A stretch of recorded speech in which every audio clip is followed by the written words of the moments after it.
Audience discretion is advised due to potentially distressing and sensitive material.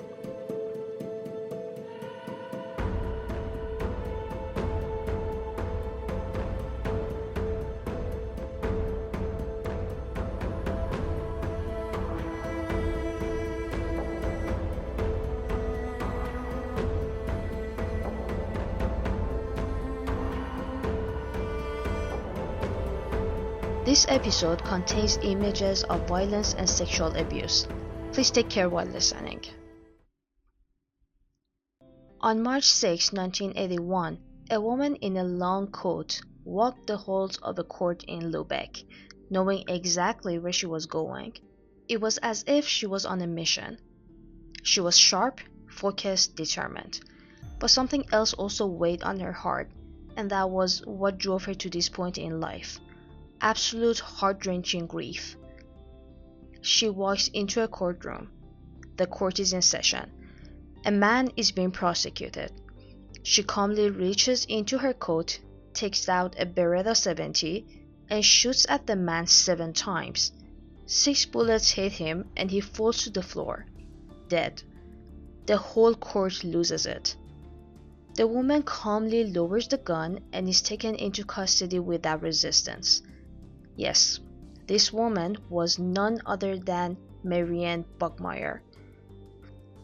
For those of you who are not familiar with this name, I'm going to start from the very beginning and tell you exactly how she got to this point where she shocked the whole nation with what she did on that fateful day. Marianne Bogmeyer was born on June 3, 1950 in Germany, and she had it hard from the get-go. Her father was an ex-Waffen-SS and a stereotypical dictator who was also a heavy drinker. He spent most of his time at bars, and when he got back home, all hell broke loose as he became very aggressive towards Marianne and her mother. She grew up in an extremely conservative religious family. The mixture of this led to her parents getting a divorce. Later on, her mother remarried, and since Marianne was said to be a troublemaker, her mother decided to kick her out. Her then boyfriend got her pregnant at age 16. She again became pregnant at age 18. She had become a mother twice by the age of 18, and she was raped shortly before she gave birth to her second daughter. She was forced to give both her children up for adoption because she didn't have the means to care for them. At 22, Marianne was working at Tipasa, a pub, and began dating the manager who eventually got her pregnant for the 3rd time. Anna, her 3rd child, was born on November 14, 1972. Now this time around, Marianne had a job and apparently could afford to care for her child and decided to raise her alone. But by no means does this mean that everything was all sunshine and roses. Reports from her close friends paint the picture of a mother who was torn between doing what's best for her daughter's future, meaning giving her up for adoption for a better life, or raising her all alone, which meant financial difficulties and having no one to help her look after Anna. Keeping her meant that Marianne had to take Anna to work with her, meaning the pub, and Anna would sleep at the pub frequently while her mother partied into the night. Reportedly, later on when Anna was 7, Marianne wouldn't rush home to be with her. She would work well into the night and would sleep into the day, and expected Anna to take care of herself. As friends put it, she treated Anna like a little adult and expected her to do chores around the house.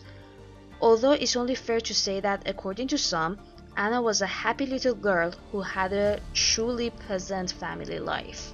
One day when Anna was 7 years old, she has an argument with her mom and decides to rebel against her, like mother like daughter. She decides to skip school to spite her mom and just go next door and play with the neighbor's cat as she had done before. Her neighbor was 35-year-old butcher Klaus Grabowski. Anna was never seen again. But as luck had it, if you could call it that, Grabowski's fiancée turned him in right away and the whole thing unfolded. What Marianne didn't know about her neighbor Mr. Grabowski was that he was a convicted sex offender and had previously been sentenced and served time for sexually abusing 2 girls. He was also voluntarily chemically castrated as a result, this being something that was done to sex offenders back then in Germany. However, in this case, Grabowski decided to undo the castration and underwent hormone treatment. As reported, he held Anna in his basement for several hours, sexually assaulted her, and finally strangled her with a pair of his fiance's tights. Grabowski confessed to the murder but denied ever sexually abusing Anna. After his apprehension, he told the most disturbing story about what took place that day. He claimed that on the day of the murder, Anna came over to his house under the pretenses of wanting to play with his cats, but then said that she would tell her mother that he molested her if he didn't give her money, and he killed her solely because he was scared of being incarcerated again. As the prosecutor put it, after the murder, Grabowski tied Anna up, put her in a box, and left her on the shore of a canal. Now you can see how Marianne got to where she was on March 6, 1981. Going back to the beginning of this story, after Marianne shot Grabowski in the courtroom, she calmly waited for the officers to arrest her. According to Judge Gunther Kruger, who spoke to her right after the shooting, she said, "I wanted to kill him." She continued, "He killed my daughter. I wanted to shoot him in the face, but I shot him in the back. I hope he's dead." Now at this point, Marianne was only 29, and she had already lost the only child she could ever afford to keep. Now I'm sure all mothers out there agree with me when I say this is the most difficult thing a mother can ever go through. This is a mother's worst nightmare. Imagine not being able to wake up from this. According to Marianne's testimony, she shot Grabowski in a dream and saw visions of her daughter in the courtroom.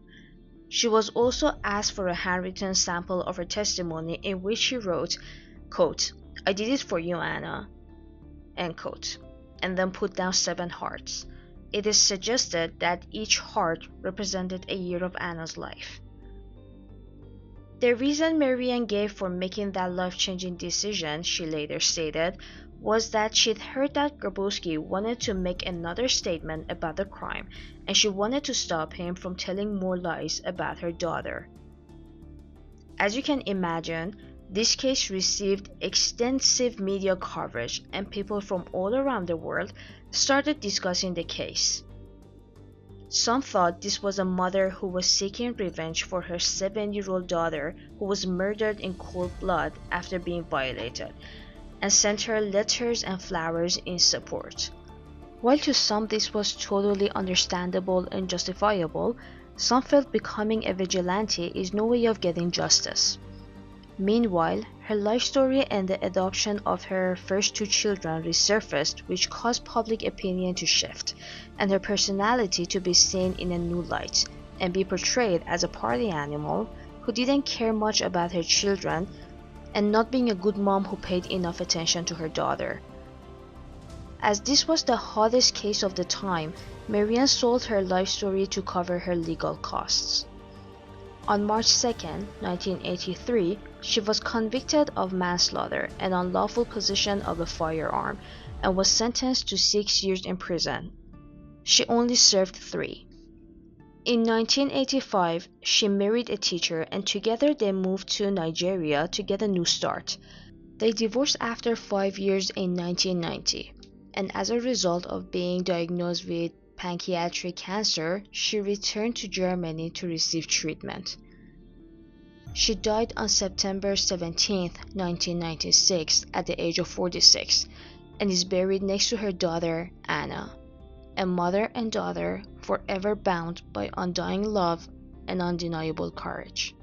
Now, I don't know much about psychology to speak for certain, but considering her troubling past, not having a stable home, having parents that didn't love or support her unconditionally like a parent should, being raped at 18 while being pregnant, having babies at a young age, which certainly sparked gossip and judgments, being all alone when making decisions like giving her own babies up for adoption and not seeing them take their first steps, saying their first words, and having no idea what they're doing, I believe she would surely stand up for her 7-year-old who was assaulted, just like she was, and murdered afterwards. She talks about the murderer spreading lies about her daughter in the media, which should have reignited her rage from when people talked about and judged her. I mean, she was only 16 when she got pregnant, and she apparently had zero parental support. She would see herself in her daughter, an innocent girl who made a tiny little mistake and got herself into a situation that no human being should ever be in, being taken advantage of.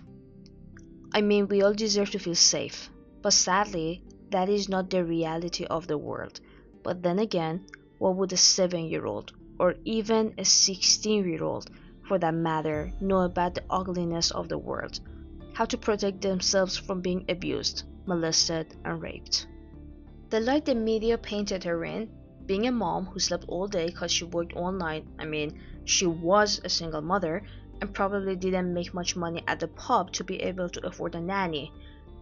She certainly didn't have her parents' support to help take care of Anna, let alone giving her a good role model growing up to show her how, air quotes, a good mom would have handled the situation, even if we say that she wasn't a good mom.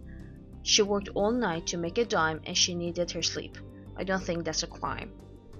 She did all that was in her power to take care of her daughter, and based on what has been said about Anna, I think she did a marvelous job bringing her up. What's better than a 7-year-old who can manage to take care of herself and do small chores around the house and be responsible? Aren't we all trying to raise responsible human beings who can take care of themselves? Anyway, this is our take on the case. What do you think? Let us know in the comments or reach us at crimealley.documentaries@gmail.com. We would love the opportunity to chat with you guys and know what you think.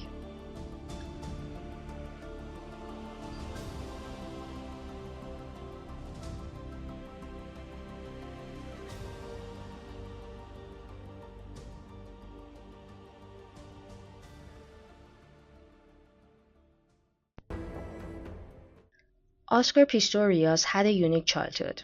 He was born on November 22, 1986 in Johannesburg, South Africa to Christian parents Henka and Sheila, and was the middle child of the family.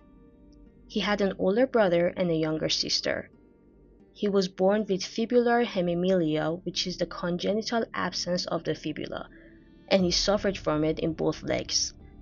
So when he was just 11 months old, both of his legs were amputated halfway between his ankles and knees.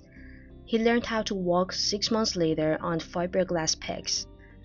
Now, what was truly unique and admirable about him was that even though he had a tough time accepting what had happened to him when he was only a baby, he got into sports at a pretty young age and didn't let this define who he was, which later he said was all thanks to his mom, who played a pretty significant role in his life. So when he was 11, he got into water polo, tennis, wrestling, boxing, skipping, etc. He was truly mesmerized with sports and was really good at whatever he did. Some said that they didn't even notice that Oscar had no legs because of how good he was at playing sports. I mean, they literally didn't catch on for 6 months or so. Though after a serious knee injury while playing rugby in 2003, he couldn't play some of the sports he was into and was eventually introduced to running by a coach. When he was 26, he met Riva Steenkamp, and they became good friends to the extent that he accompanied her to an award ceremony in South Africa.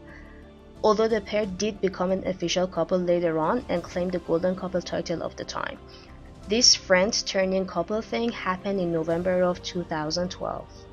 Who is this Riva Steenkamp, you may ask? Well, Riva was born on August 19, 1983 in South Africa.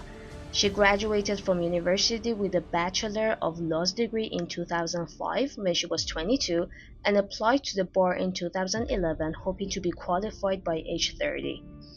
While studying for her degree and thereafter, she worked as a paralegal to remain in the world that she was so passionate about. But mind that Riva had an even more interesting life than meets the eye. In addition to being a paralegal, Riva also worked as a model, and she had been doing so since a very young age. She was sociable, sweet, beautiful, and charismatic in both worlds. She modeled for FHM magazine and was the first model ever to advertise and become the face of Avon in South Africa. She once worked as a presenter for a fashion TV show in South Africa and was just starting to become world famous through doing shows and ads for different companies when she met Oscar.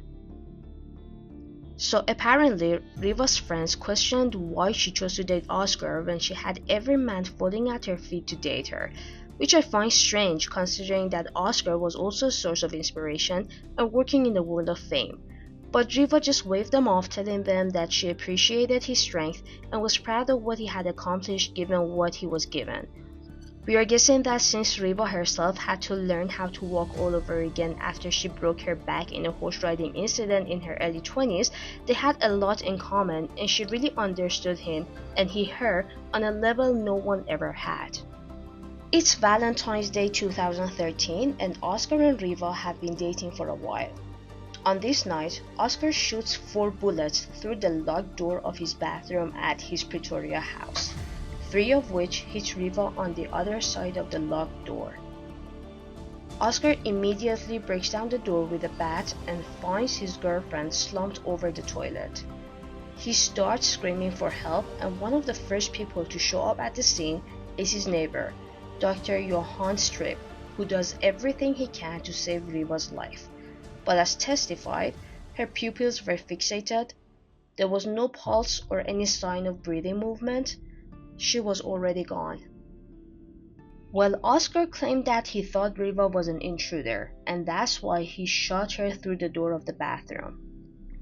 This is how it went by what Oscar related in court after he was arrested and charged with murder. Oscar said that on February 13, 2013, everything was going really well. Riva was doing her yoga and he was watching TV waiting for her to come to bed. Then they both fell asleep. In the early hours of the morning, Oscar woke up because he felt hot. Riva was already up and asked him if he was okay and why he couldn't sleep. Meanwhile, Oscar goes to get a fan from the balcony and closes the sliding doors and curtains when he suddenly hears a noise coming from the bathroom and thinks it's an intruder who has broken in and is hiding out in the bathroom. He grabs his gun from under the bed and whispers to Riva to call the police. He said he was too scared to turn on the lights, and while he was headed to the bathroom, he shouted some words telling anyone who he thought was in the bathroom to get out. In his words, it was pitch dark and he thought Riva was still in bed. He also added that as he had no time to strap on his prosthetic legs, he was walking around on his thumbs and felt extremely vulnerable and scared. After he shoots through the door, he yells out for Riva again to call the police, at which point he realizes that Riva was not in bed, and it's only then that it dawned on him what he had just done. He then returns back to the toilet door calling out for Riva, but because the toilet door is locked, he walks back to the sliding doors leading to the balcony and screams out for help. He then puts on his prosthetic legs and tries to break down the door, but when this doesn't work, he grabs a cricket bat and smashes the door in.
Oscar was cross-examined for 5 days about his version of events. Of course, police interrogations did not stop there, and neighbors were also interviewed in order to come up with a timeline of events. There were conflicting narrations of what took place on that fateful night. Some neighbors backed up what Oscar had said. One of them even testified that Oscar was crying, he was broken, and he was praying. He kept saying, quote, "I shot her. I thought she was an intruder. I shot her." End quote. Some said they could hear a woman screaming right before the gunshots and that they'd heard the couple arguing earlier that night. The defense, however, stated that this version did not add up when considering the timeline, and Riva was already shot dead when witnesses said that they'd heard her scream for help or that they heard both a man and a woman screaming. At the same time, some said that it was Oscar, only a man's voice screaming, and his voice had become high-pitched because he was so scared and nervous, and the gunshots that were heard were actually the sound of Oscar breaking down the door with a bat. So basically, the defense claimed that this act was totally unintentional, and Oscar really did mistake Riva for an intruder and concluded that this was a reasonable mistake, not murder. He was simply acting in self-defense for himself and for his girlfriend.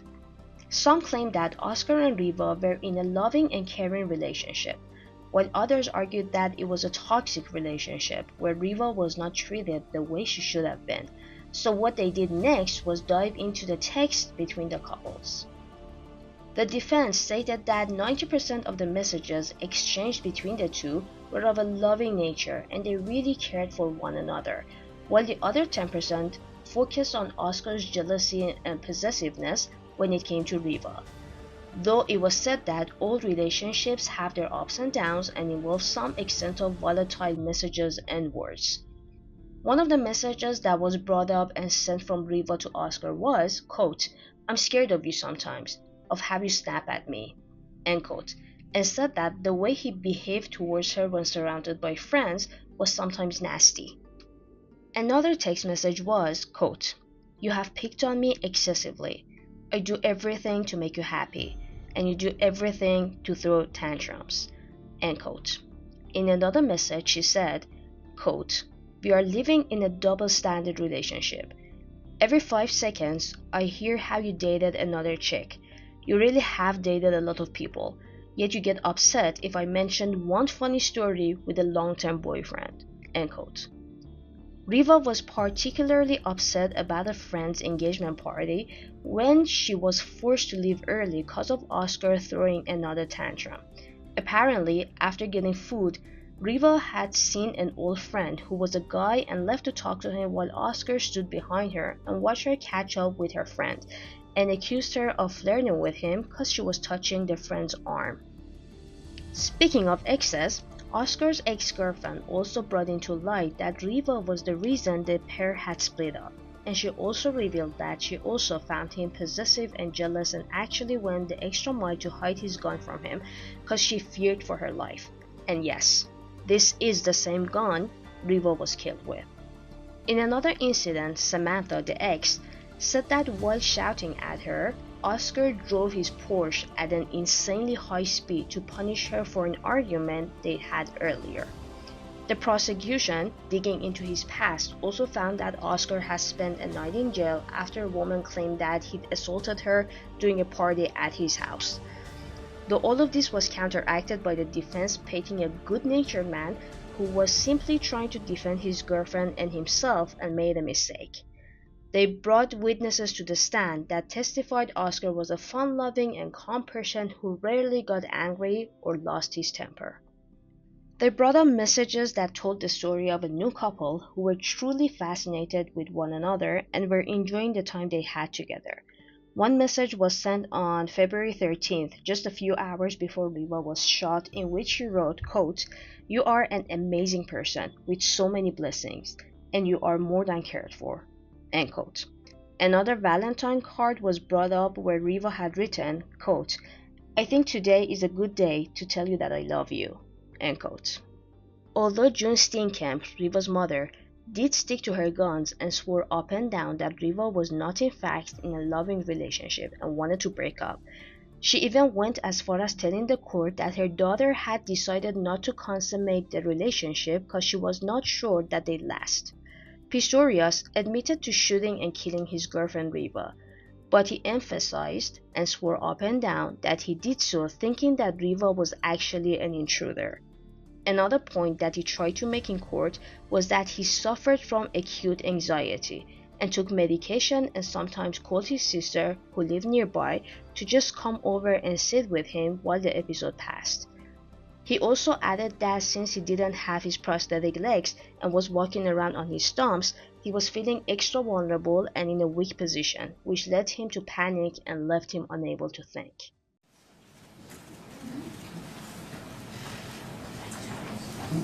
You could just take off the legs then.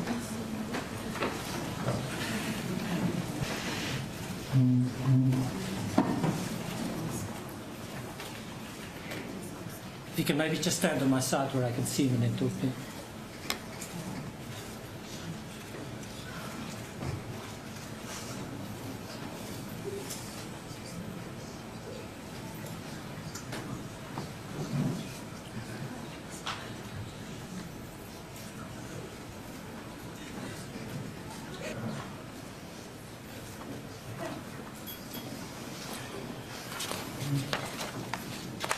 Respect for the Appeal Court of Appeals finding. I absolutely respect it.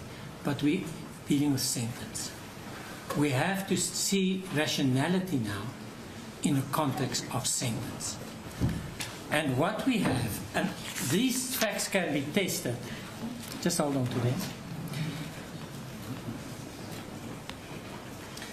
These are the distilled facts that can be tested. Let's look at who is the person.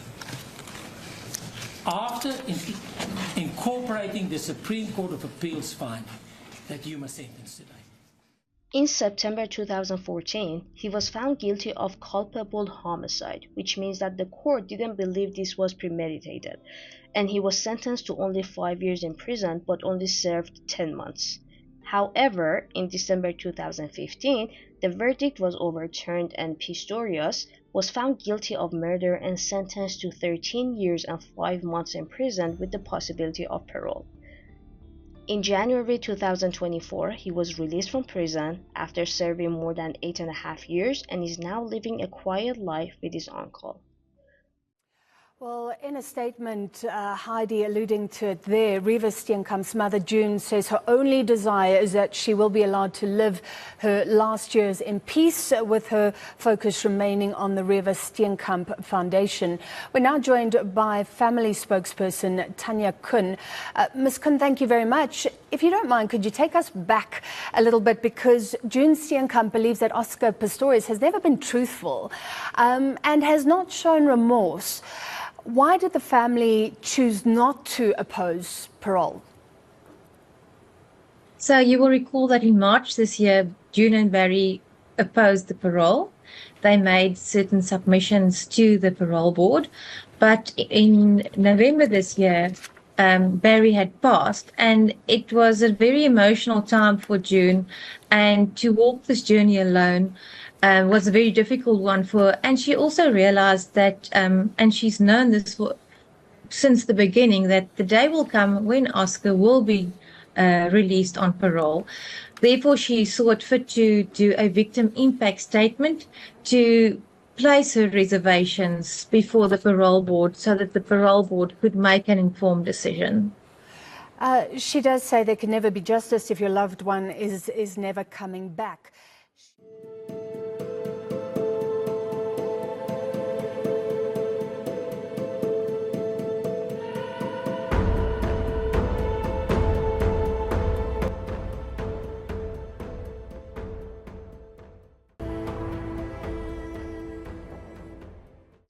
John Jamilski was born on May 9, 1935. As a child, he was very quiet and barely spoke to anyone. He liked history but hated math and steered clear of all things sport-related. Though with all the awkwardness, he did eventually graduate from university with a degree in watchmaking. His father was also a watchmaker. Jamilski married Dorothy Richmond, a schoolteacher, in September 1959. They had 3 sons together, but sadly they lost their firstborn when he was only an infant. Jamelski and his fast-growing family resided in a 3-bedroom home at High Bridge Road in New York. Later on in life, Dorothy became ill and bedridden, and eventually lost her life in 1999 after 11 years of being sick. In 1988, he convinced his father to invest in stocks, and after his passing, Jamelski inherited a lot of money which he invested in real estate in California and Nevada. This decision ultimately made him a millionaire by 2000. Now you'd expect him to relax and take a break after all he's been through, but Jamelski, despite all the wealth, carried on living an extremely simple life, even a below average one. He continued working at markets and grocery stores and also worked as a carpenter and handyman. He was often spotted by his neighbors collecting cans and bottles from trash cans for extra cash. He even went as far as making some sort of arrangement with libraries to save coupons from old magazines for him. Basically, he collected junk, cans and bottles which covered his whole house in addition to other stuff. This is something you need to remember. But this is where today's case really takes place.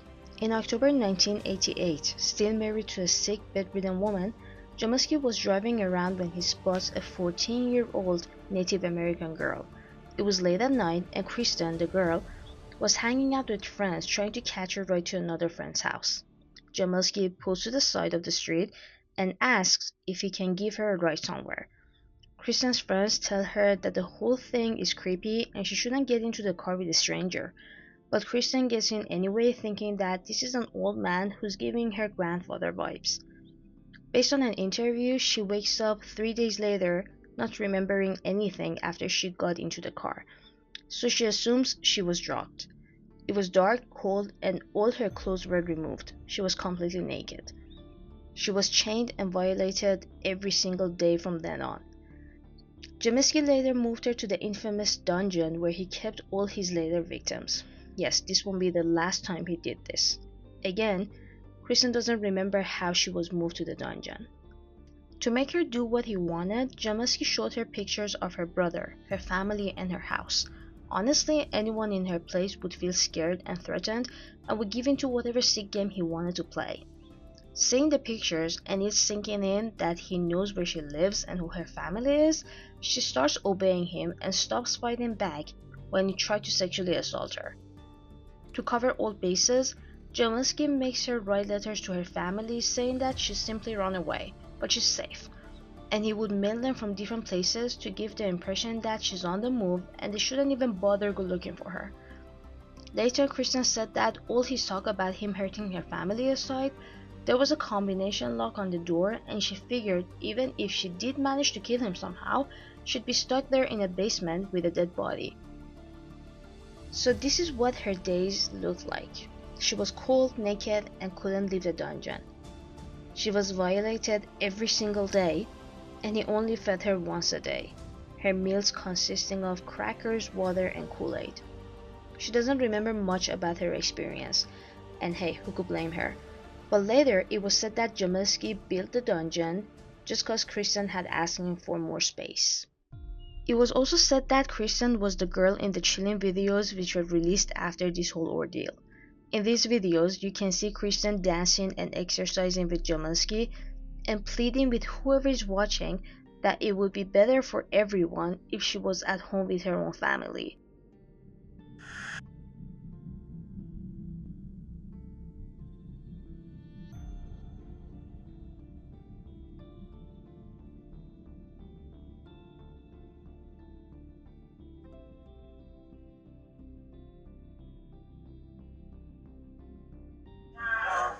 Peace out. Peace out.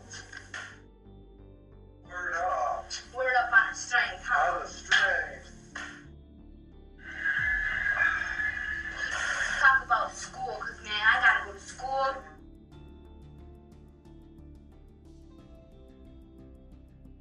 I can't wait to see my mom. How bad? I miss her.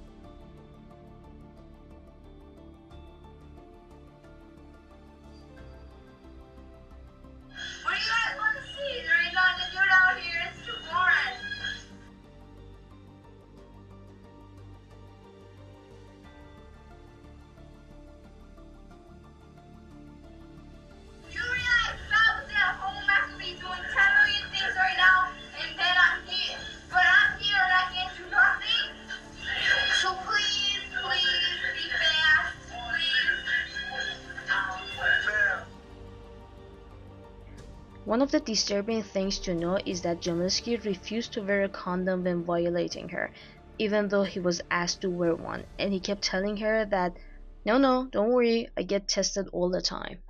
One day, he simply blindfolded Kristen and dropped her off at the airport and just drove off.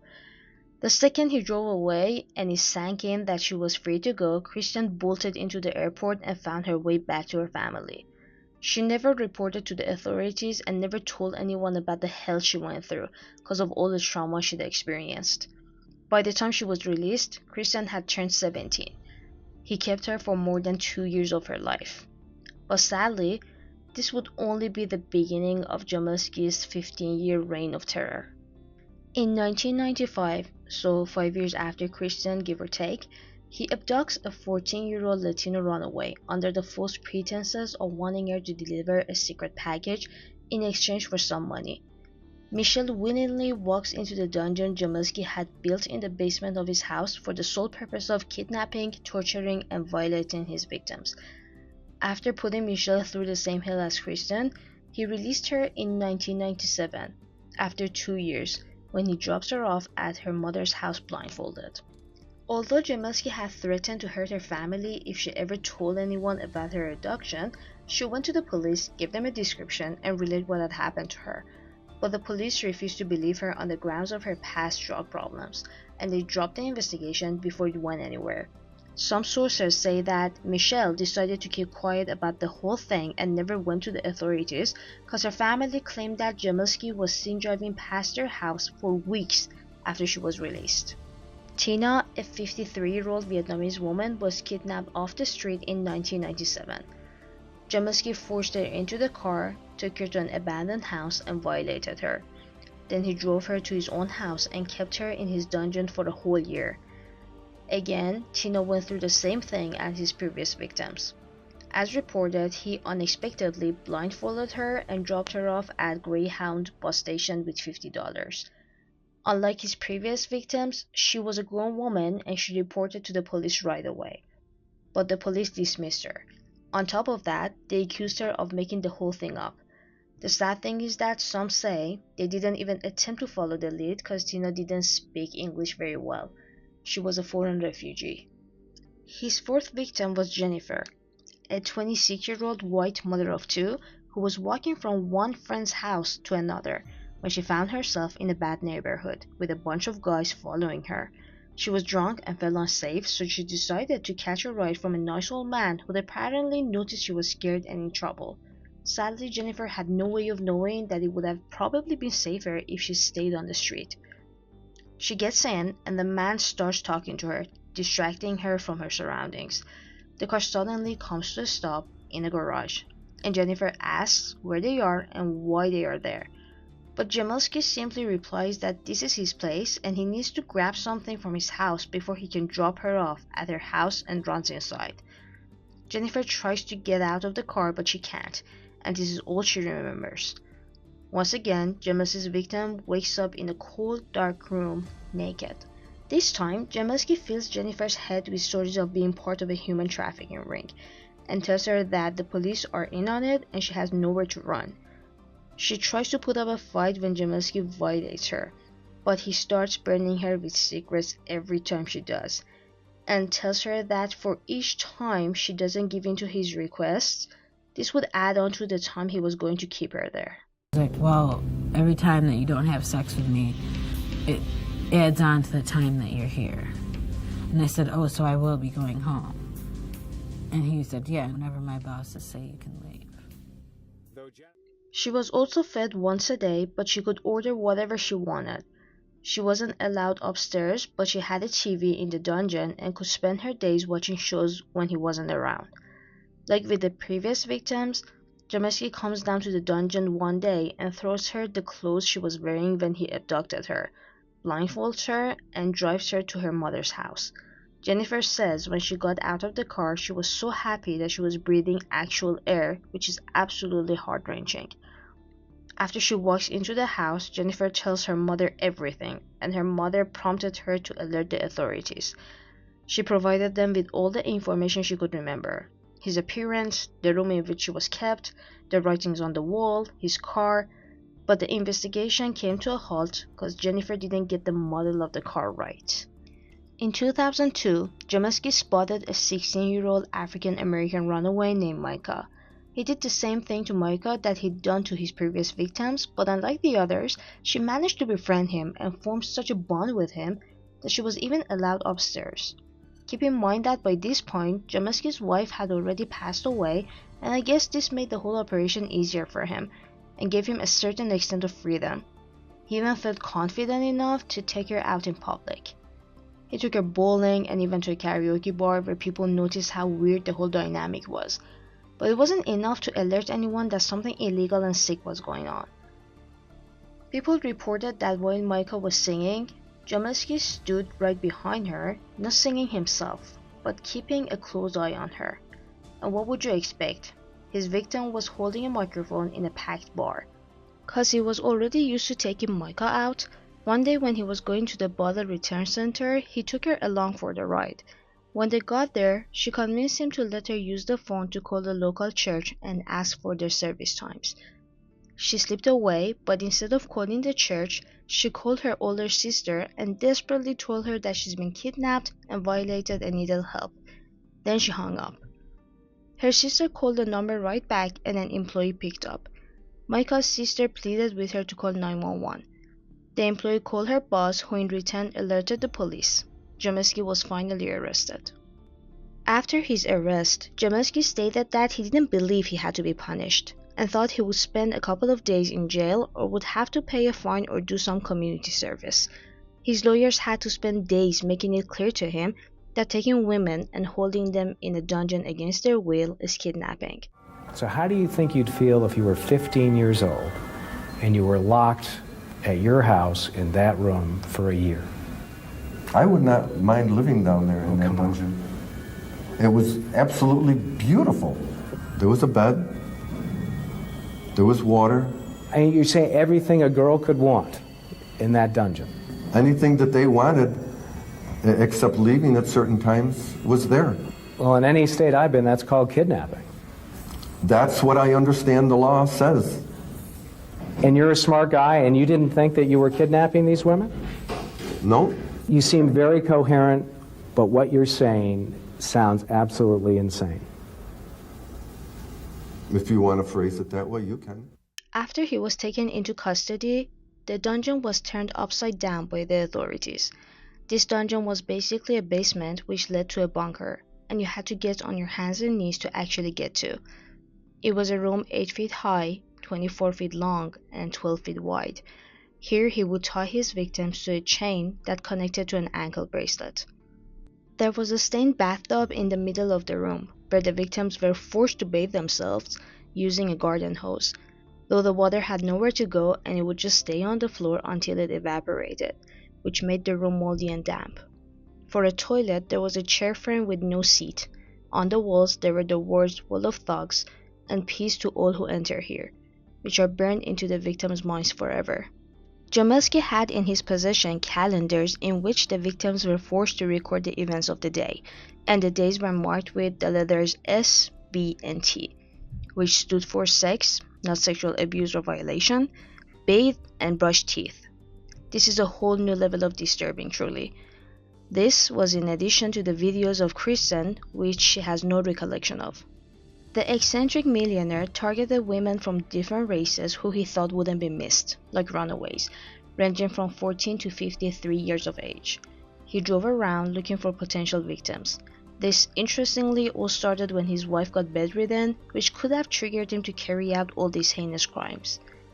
John Jamelski had no sexual contact with his victims days prior to their release, which makes you think the grandfather knew more about the crimes he was committing than he let on, pretending that he had no idea kidnapping, torturing, and violating women was a crime, and he would get away with it with a slap on the wrist. It's basically, what do you call adultery? So anyway. But when you go to someone who's underage, it's not called adultery, it's called sexual assault. Now I find that out. I have no idea. Oh, come on. I never hurt anyone physically. Chaining them up and keeping them in that room isn't hurting somebody? People wear ankle bracelets all day long. It's not jewelry, John. Come on. You chain them to the floor. Okay. It didn't hurt them. A half an hour or an hour after I took them off, they were fine. He pleaded guilty to 5 counts of first-degree kidnapping and is currently housed in Mohawk Correctional Facility, serving a term of 18 years to life. He's 88 right now. He's been denied parole twice so far, once in December 2020 and once in December 2022. Part of his plea agreement was for all his possessions to be sold off and divided between the 5 victims.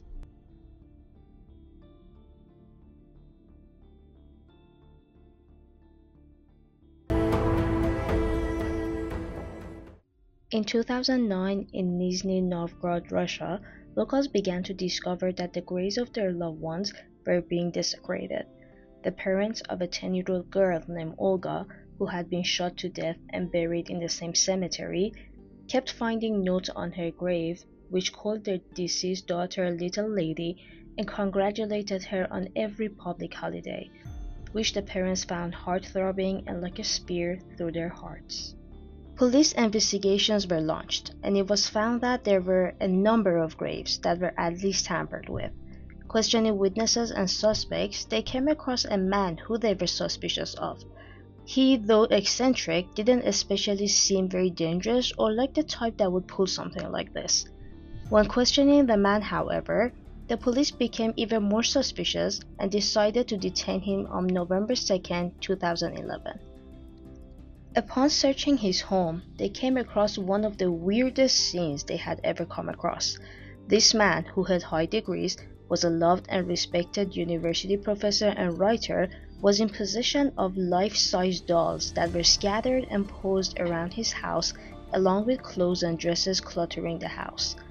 There were piles of books and papers covering the floors, and there were also dolls sitting on the piles of books, on tables, on shelves, on furniture, and all of them were wearing brightly colored clothes and shoes. Weirder than that, the dolls' hands were covered with some sort of fabric or cloth, and some had masks on their face. Generally, they didn't strike the police as usual dolls, even if you didn't consider that they belonged to a 50-something-year-old man.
Further investigation led to a shocked community.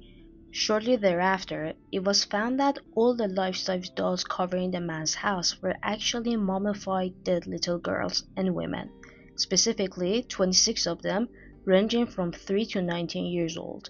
Of course, some sources say that they ranged between 3 to 29 and not 19. This man's name was Anatoly Moskvin. Anatoly was born on September 1, 1966 in Soviet Russia. He was described as quiet, meek, mild, and socially extremely awkward as a child. He was an only child, incredibly smart, and was even called a genius both as a child and in academic circles. He spent most of his time alone in his room with his nose in the books. He taught himself languages in his spare time and was really interested in cemeteries, death, black magic, rituals, and the like, which eventually led him to study philology and his main academic interest to be Celtic history, folklore, languages, and history. By the time he was an adult, he'd learned 13 languages. As an adult, he lived with his parents, still a loner and socially awkward, still into death and cemeteries. His colleagues described his work as intelligent and pure gold, but added that he was really eccentric and made you really uncomfortable. He has written several books and articles, and since he is good at languages, he's also translated many books and articles in addition to compiling and writing 2 dictionaries. He didn't smoke or drink at any stage in his life, he remained unmarried and never dated and led a secluded life. Though the thing was he always wanted a child. Specifically, he wanted a little girl. He regretted the fact that he never tried to have a child because he never dated anyone. At one point, he even tried to adopt a little girl with a woman he met in 2003, Julia Granova, with whom he bonded over being spiritual, kind of, and into rituals and religions. They had a non-sexual relationship, but both wanted a child. But his parents didn't approve, which got him extremely angry. However, their application was turned down because of his low income, and the pair broke up. Generally speaking, Mosvin didn't have a good relationship with his parents, even though he lived with them. Apparently, they avoided him and chose to travel for many months before coming home to him for just a couple of months. So, what you might ask started all of this? Why would a man who by all definitions seemed to have a comfortable life with lots of academic achievements and job opportunities go so far as to dig up graves just to have a daughter? I mean, what even triggered him? Well, it wasn't one thing. Что я очень страдал от одиночества, особенно в летний период времени, когда родителей не было и когда они забирали кота.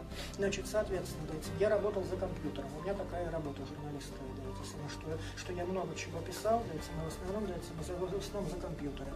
Я им включал, я их рассаживал, у них были просверлены дырочки под глазки, соответственно, я им включал мультики, я им включал детские песенки, я им сам пел песни, которые мог, но потом,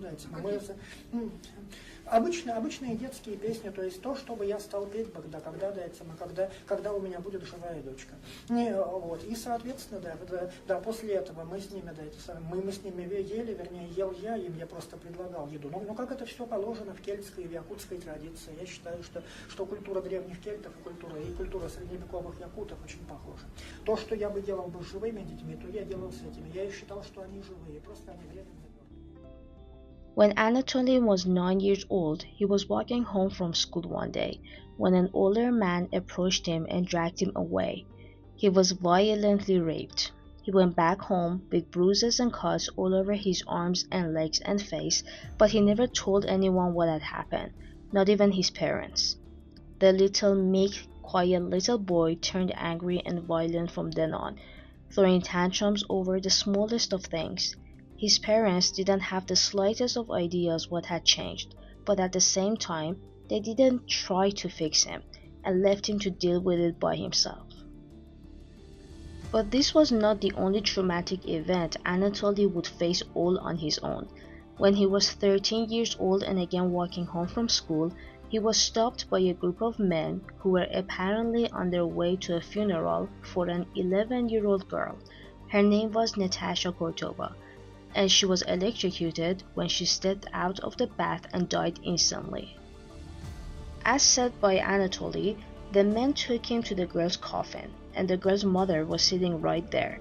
She asked Anatoly to kiss the 11-year-old dead girl, but obviously he freaked out and didn't want to do it, and started to step back. The mother promised him a lot of chocolate and told him to kiss the corpse 3 times on the forehead, which he again refused, at which point someone pushed his face into the coffin onto the little dead girl's forehead and forced him to kiss her 3 times.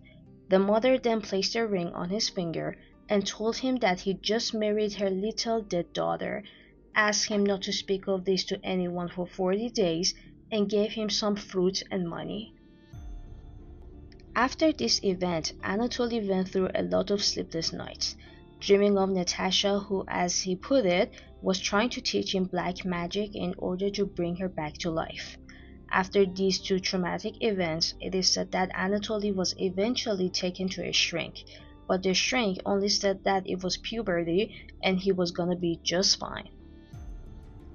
Fast forward to the point where he decided to dig up a grave. It was right after he had told his parents that he intended to adopt a little girl and had a disagreement with them.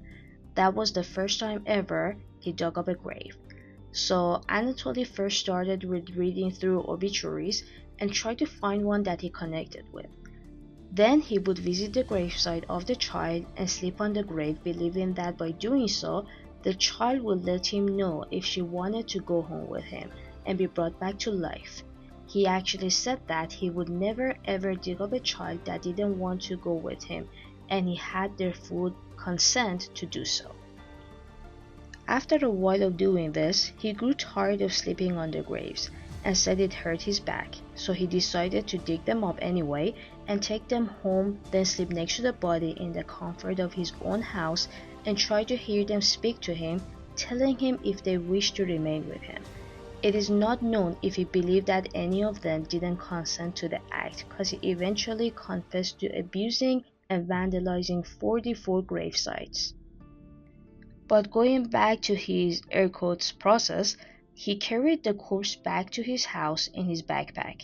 He had previously researched how to mummify and preserve dead bodies, and he dried the corpses using a combination of salt and baking soda, and then placed them in a safe and dry space in and around the cemetery.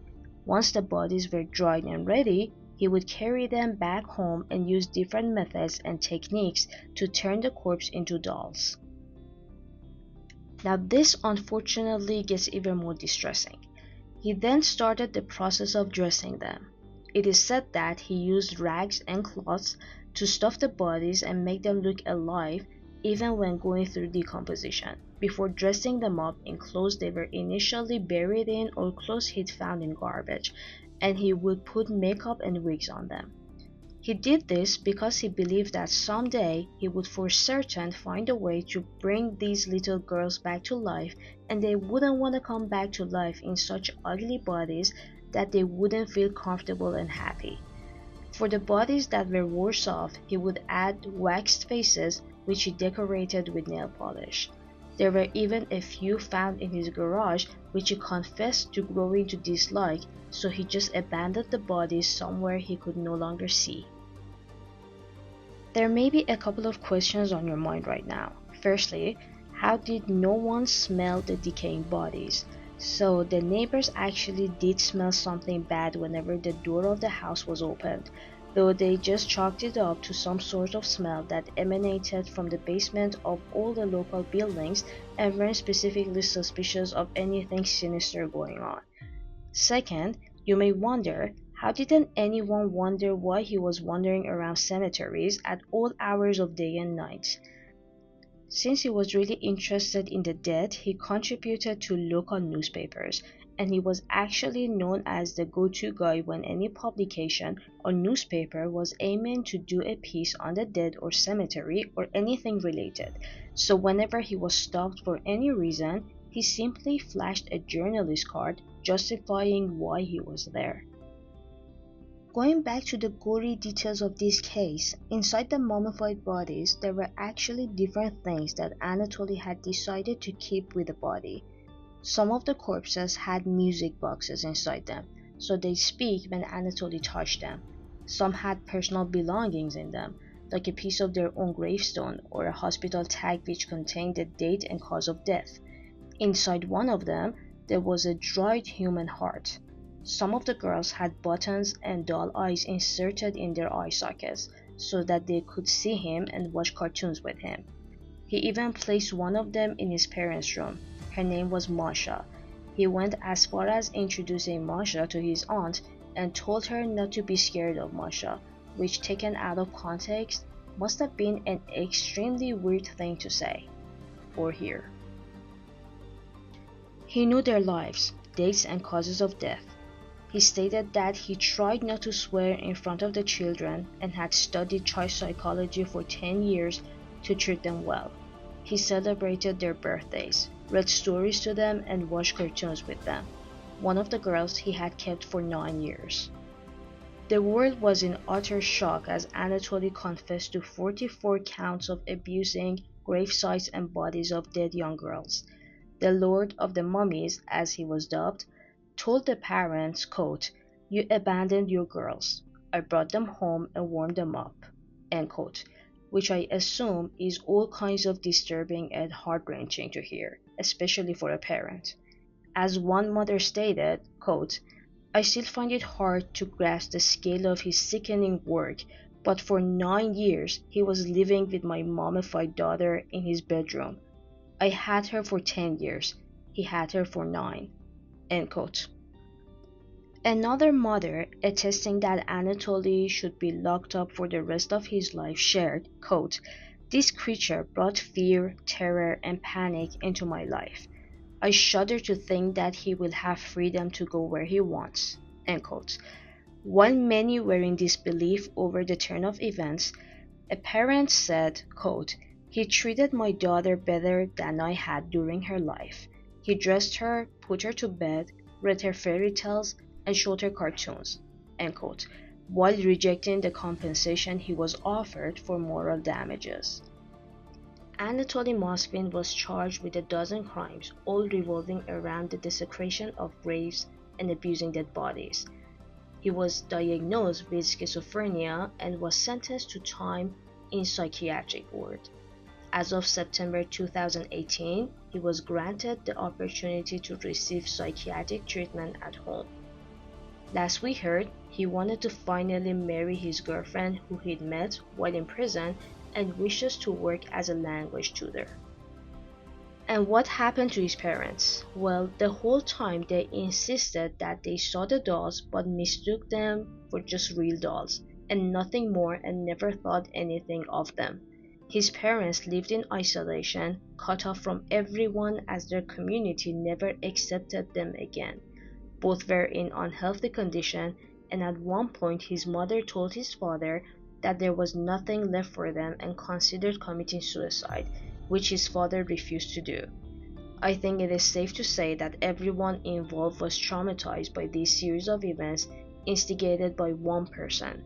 So let's make good decisions, people.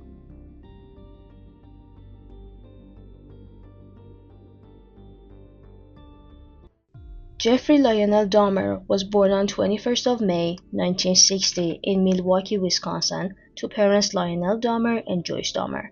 His father was a research chemist and his mother was a teletype machine instructor. Some sources report that Dahmer was deprived of any kind of affection from his parents as an infant, while others report that he was doted on by both parents even though his mother suffered from depression and mental issues for most of her life. It is also said that he lived in turmoil at home and his parents were constantly in a state of tension and most communications ended up in arguments. Even though the marriage was shaky, his parents had a second child, a boy, who Dahmer was asked to name, and he named his little brother David. Dahmer was reportedly an energetic and happy child before he underwent double hernia surgery before he turned 4. When Dahmer was in first grade, his father Lionel was mostly away from home due to his studies and work, and he was left with his hypochondriac and depressed mother who demanded constant attention from her husband and spent most of her days in bed, not looking after her 7-year-old son.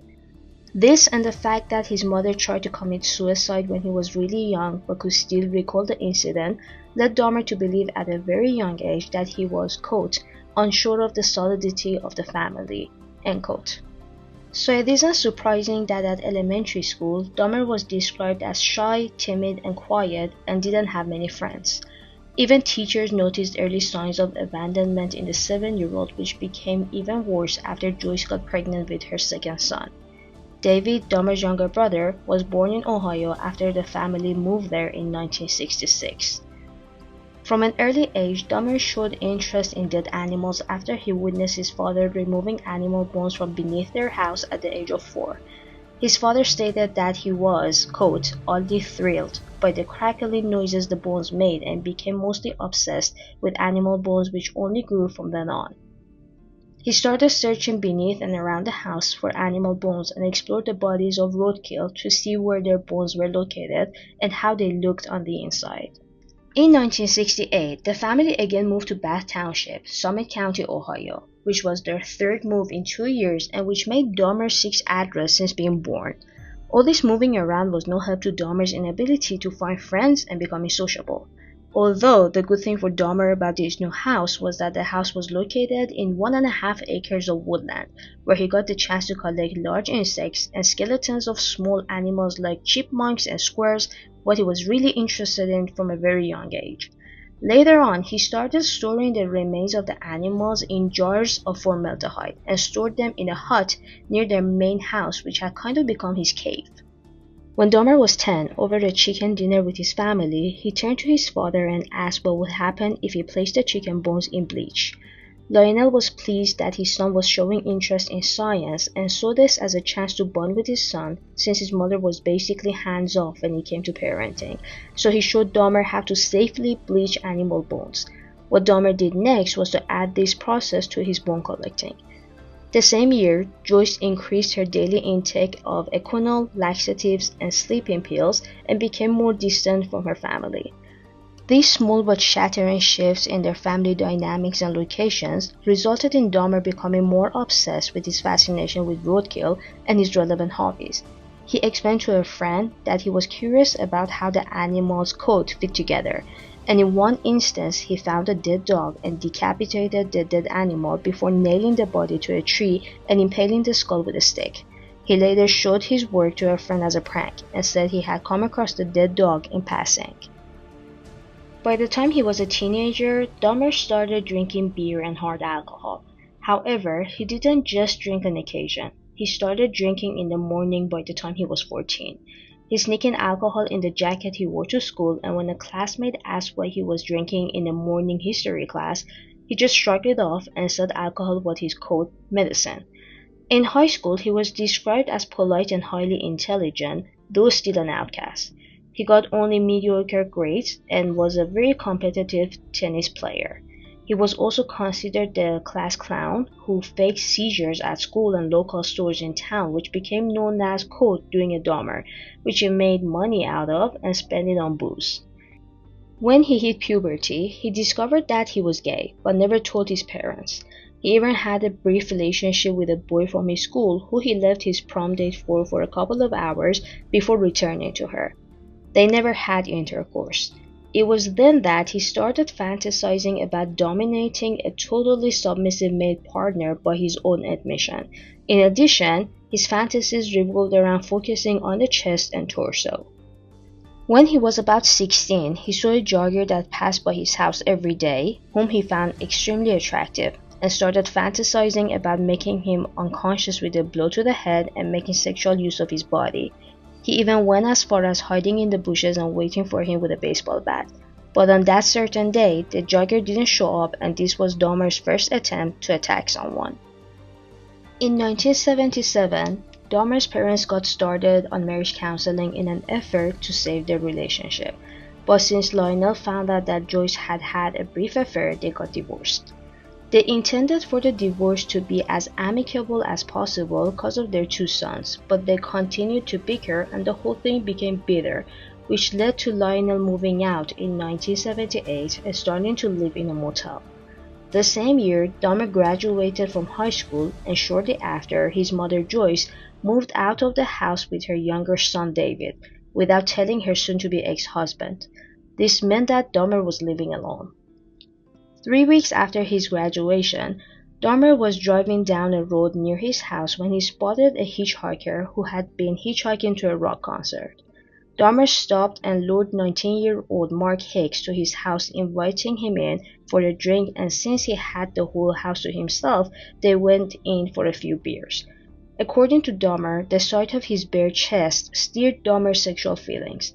At the same time, Hicks started talking about girls, and this made alarms go off in Dahmer's head that even if he did make a pass on him, it would be useless. So instead, after hours of drinking, talking, and listening to music, Dahmer bludgeoned Hicks with a 10-pound dumbbell when he wanted to leave.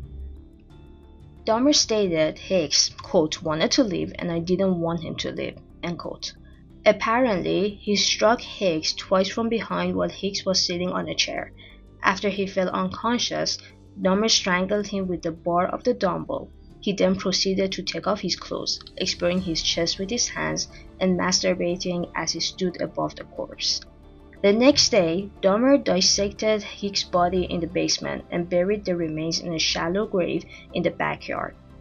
He dug up the body several weeks later and tore off the flesh off the bones and dissolved the flesh in acid, like he had many times with animal remains, before flushing it down the toilet.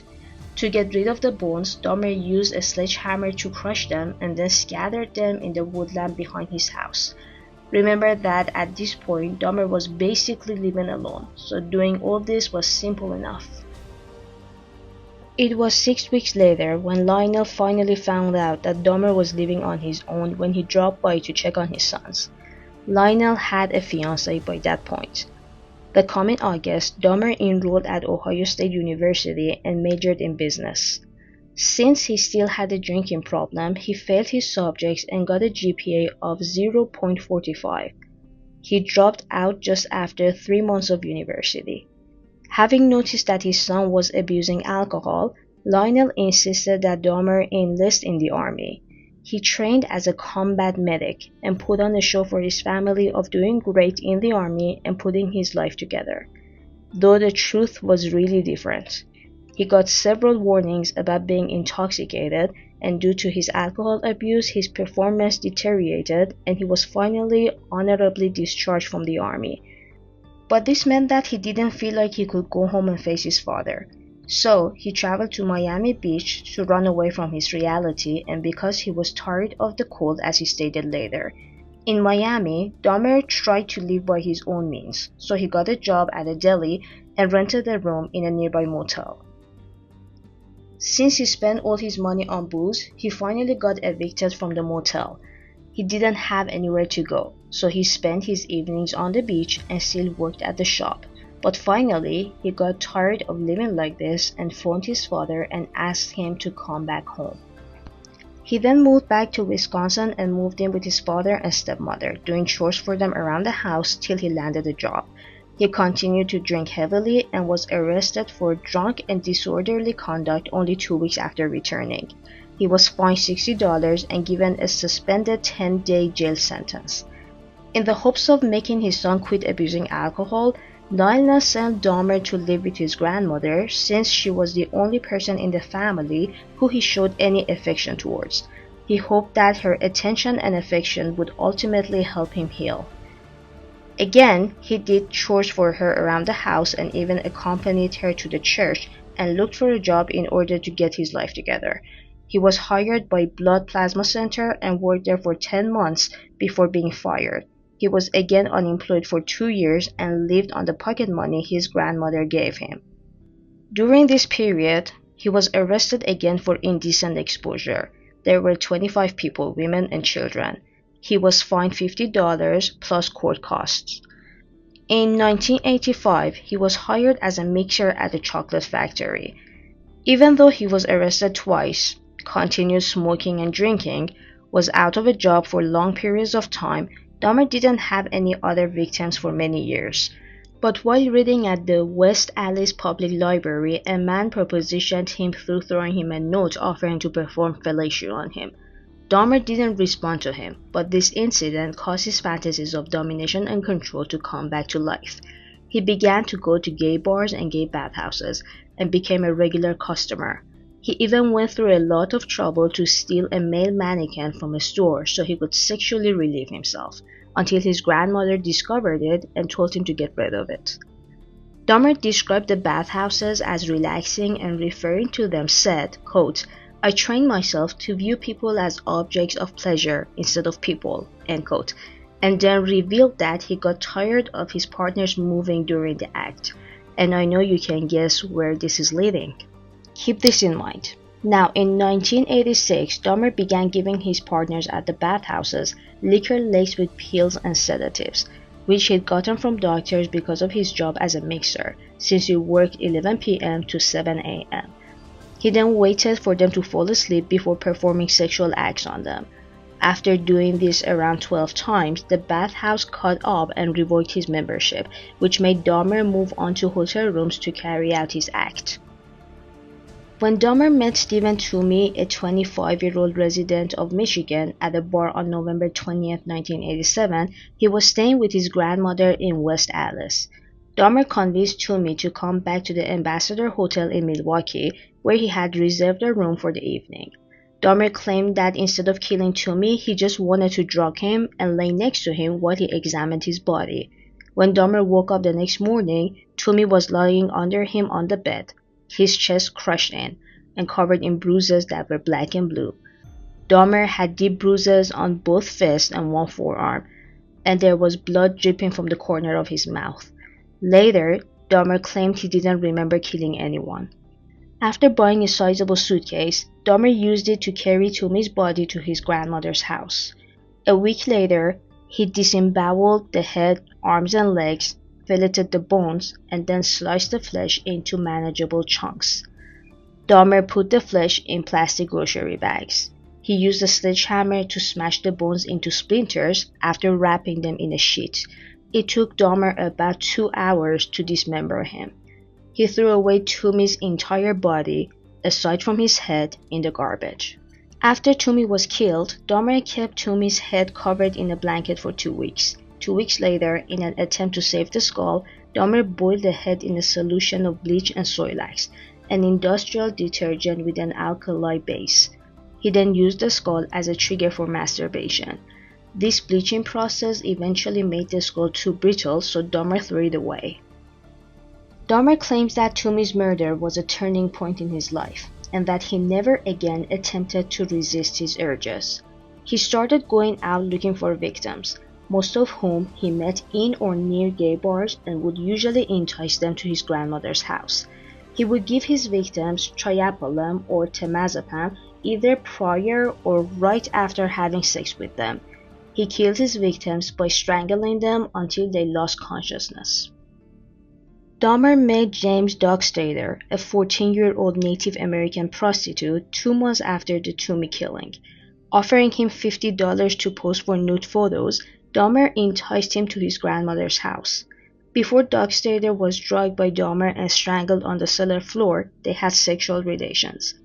After a week of keeping the body in the cellar, Dahmer dismembered it in a manner reminiscent of his treatment of Toomey. With the exception of the skull, he disposed of Dockstader's entire corpse in the garbage. Dahmer discovered that after boiling and cleaning the skull in bleach, the process had also left it brittle. 2 weeks later, he ground the skull to a powder.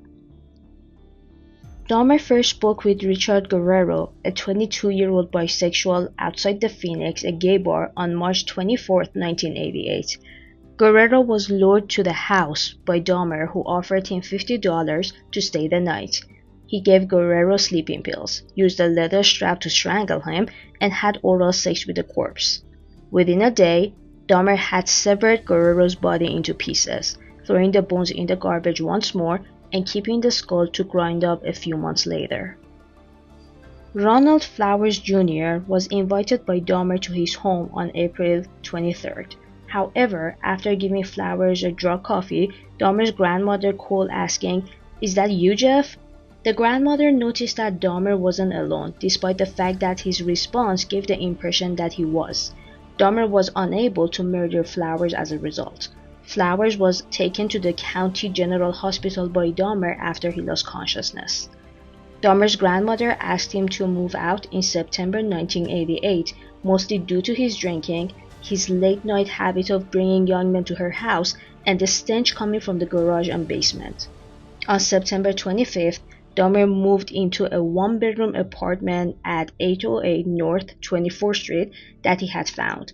He was taken into custody 2 days later after drugging and molesting a 13-year-old boy he had tricked into coming to his house to pose nude for pictures.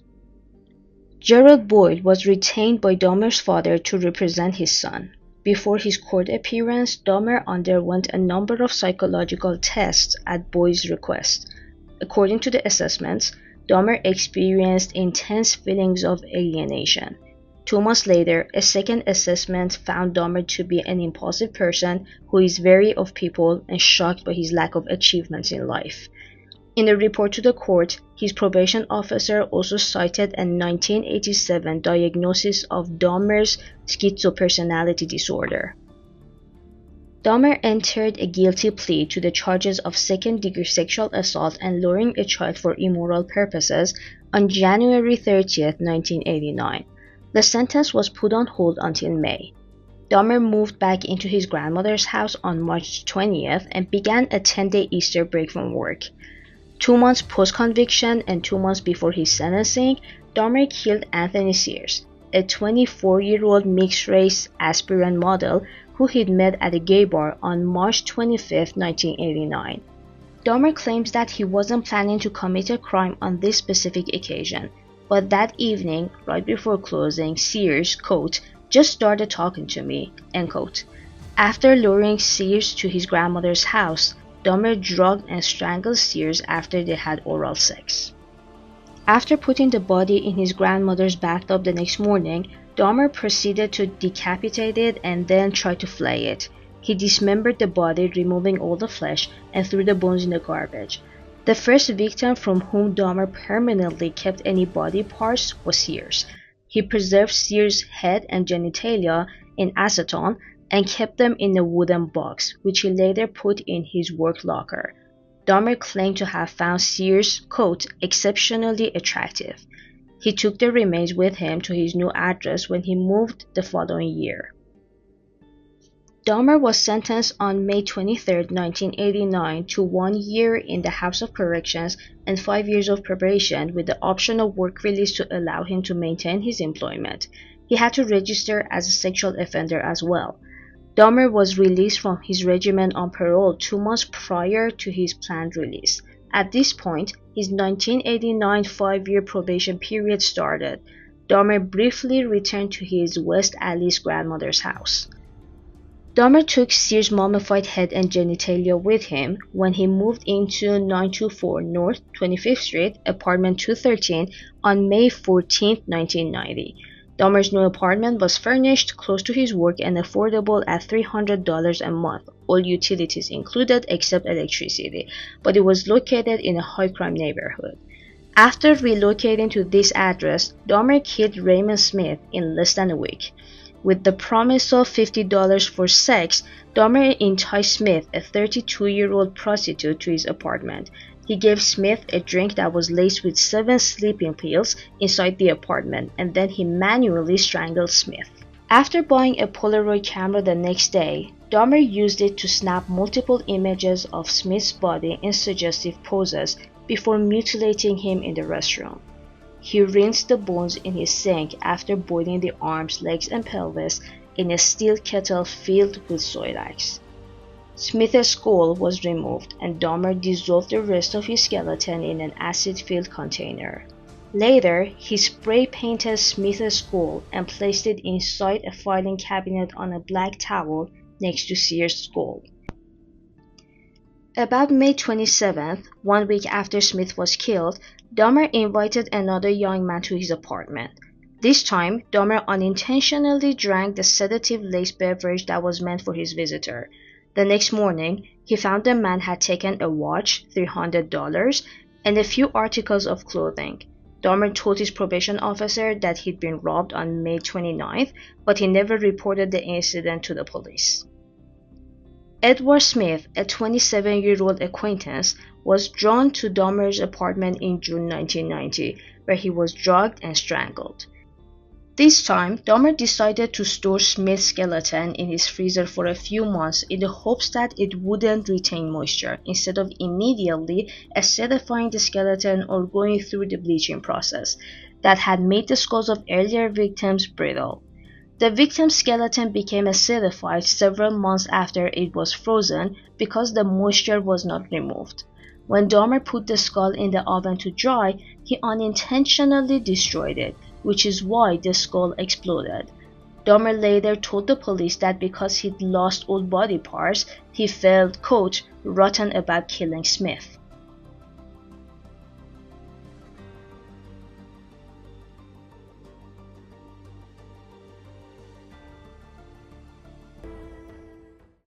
Hi everyone. Welcome back to Crime Alley Documentaries. Remember that this is the second part to Jeffrey Dahmer's case. So please go back and listen to the first part. Also, please don't forget to like and subscribe and help us continue to do what we love. Thank you and stay safe out there. I desensitized myself to it. I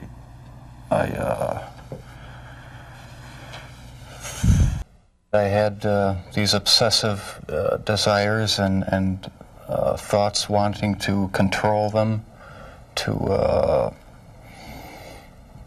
I don't know how to put it, possess them permanently. And that's why you killed them? Right. Not because I was angry with them, not because I hated them, but because I wanted to keep them with me. And as my obsession grew, I was saving body parts such as skulls and skeletons. It's a process. It doesn't happen overnight. When you depersonalize another person and view them as just an object for pleasure instead of a living, breathing human being, it seems to make it easier to do things you shouldn't do. You do sound, though, like the kind of person who could have said to himself, "This is wrong. I must stop." I always knew that it was wrong, but after the first killing was not planned. I was coming back from the shopping mall back in '78.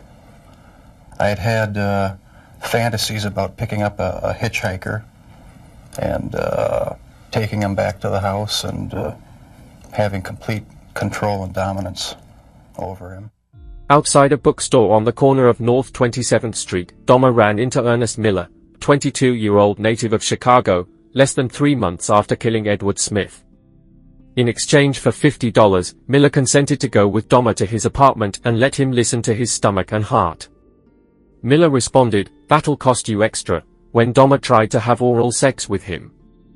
Dahmer then gave Miller a drink that was laced with 2 sleeping pills.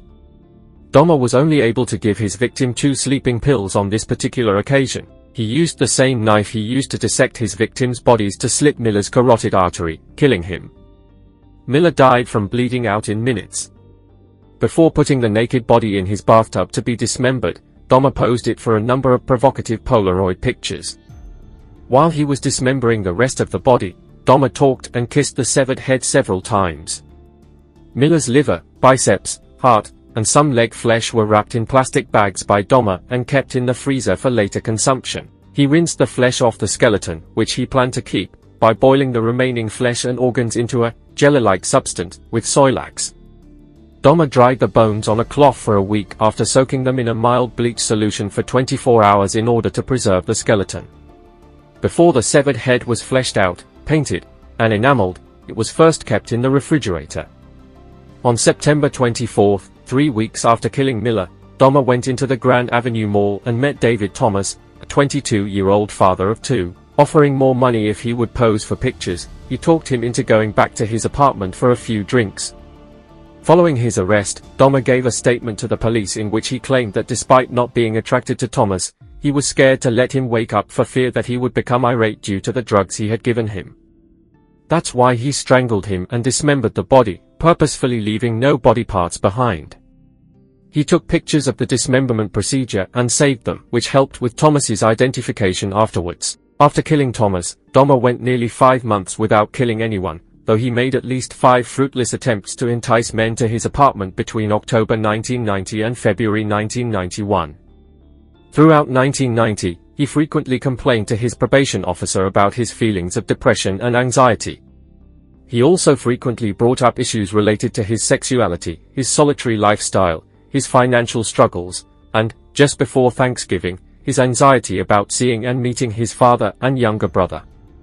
Dahmer also mentioned having suicidal thoughts multiple times. Dahmer saw Curtis Strotter, then 17 years old, waiting at a bus stop close to Marquette University in February 1991. Dahmer claimed that he paid Strotter to pose for nude pictures and even offered him sex as a bonus, all in an attempt to entice him into his apartment.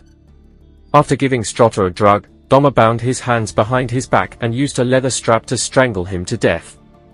He then severed Strotter's body, keeping his hands, genitalia, and skull intact, taking pictures at every turn. On April 7, less than 2 months later, Dahmer came across a 19-year-old named Errol Lindsay who was on his way to get a key cut. After luring Lindsay to his flat, Dahmer drugged him and used a baster to drill a hole in his skull, allowing him to inject hydrochloric acid. After this experiment, which Dahmer had planned in the hopes of permanently causing an unresisting, submissive state in Lindsay, he reportedly woke up and said, "I have a headache." "What time is it exactly?" Dahmer drugged Lindsay once more in retaliation and then strangled him. He severed Lindsay's head and kept his skull. He then proceeded to flay Lindsay's body, hoping to preserve the skin permanently by soaking it in a solution of salt and cold water for a few weeks. When he realized Lindsay's skin had grown too brittle and frayed, he reluctantly disposed of it.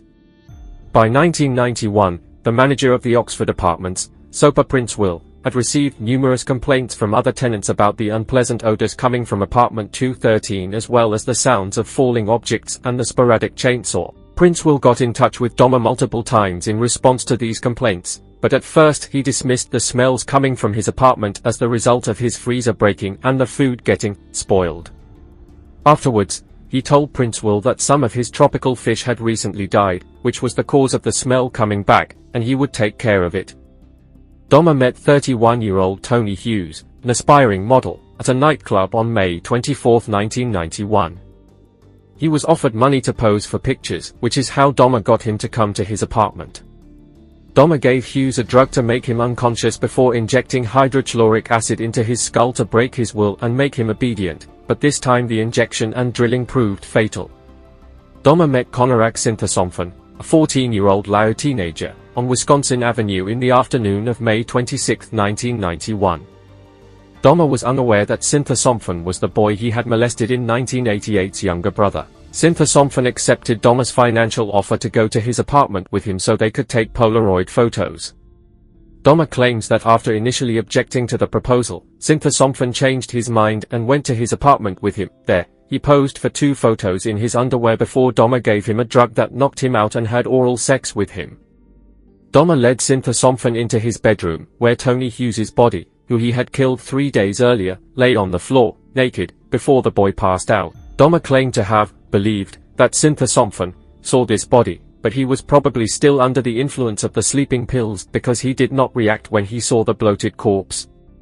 This time, Dahmer created a solitary, tiny puncture in Sinthasompfon's skull crown, using which he administered a hydrochloric acid injection to the frontal lobe. After that, Dahmer drank a few beers while lying next to Sinthasomphon. After dozing off for a little while, he left his apartment to go to a bar and buy more alcohol. When Dahmer arrived back at his apartment early on May 27, he found Sinthasomphon talking in Lao while sitting naked on the corner of 25th and State, surrounded by 3 agitated young women.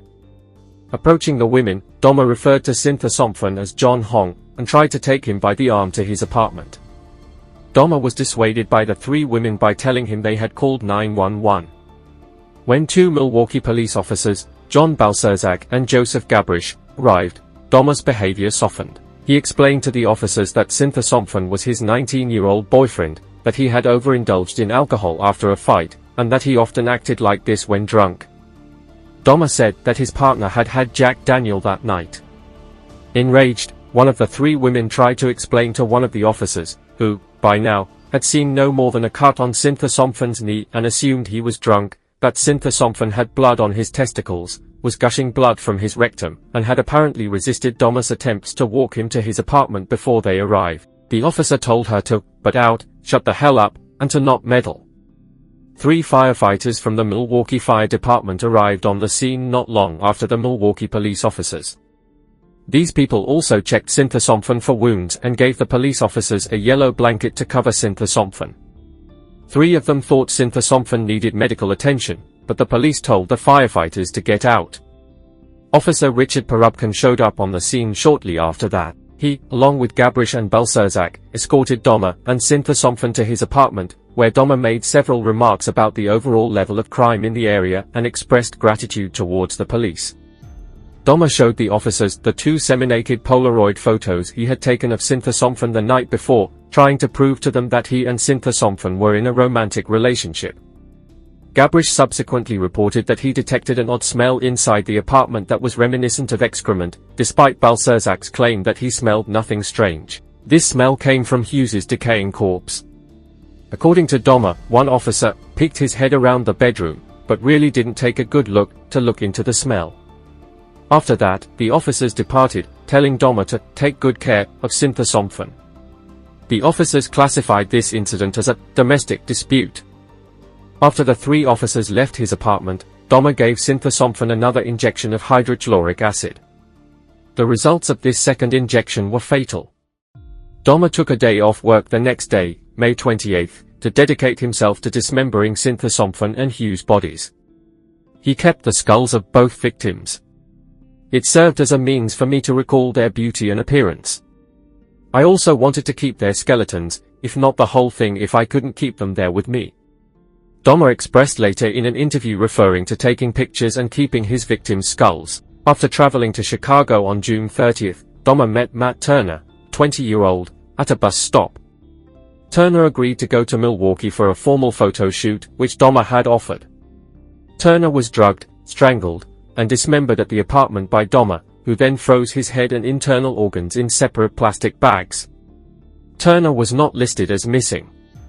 On July 5th, 5 days later, Doma enticed 23-year-old Jeremiah Weinberger to his apartment with the promise of spending the weekend with him after they met at a bar in Chicago. Weinberger was put under the influence of drugs and twice had boiling water injected into his skull, causing a coma from which he died 2 days later.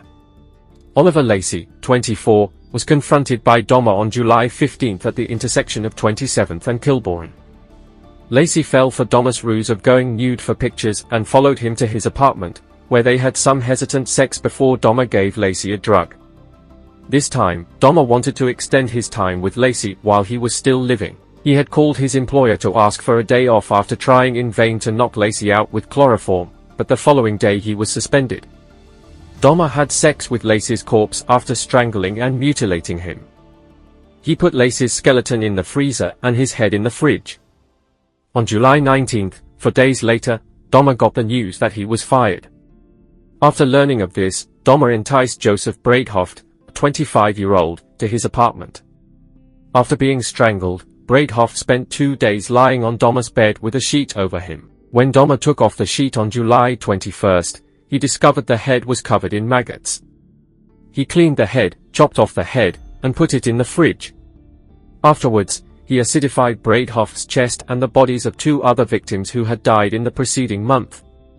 On July 22, 1991, Doma made 3 men an offer of $100 to come to his apartment so they could drink beer, take pictures of themselves in the nude, and just be with him. Tracy Edwards, the 32-year-old one of the 3, consented to go with him to his apartment. Edwards discovered several boxes of hydrochloric acid on the floor of Doma's apartment, which he claimed to use for cleaning bricks, along with a bad smell. Following a brief exchange of words, Doma asked Edwards to turn his head so he could see his tropical fish.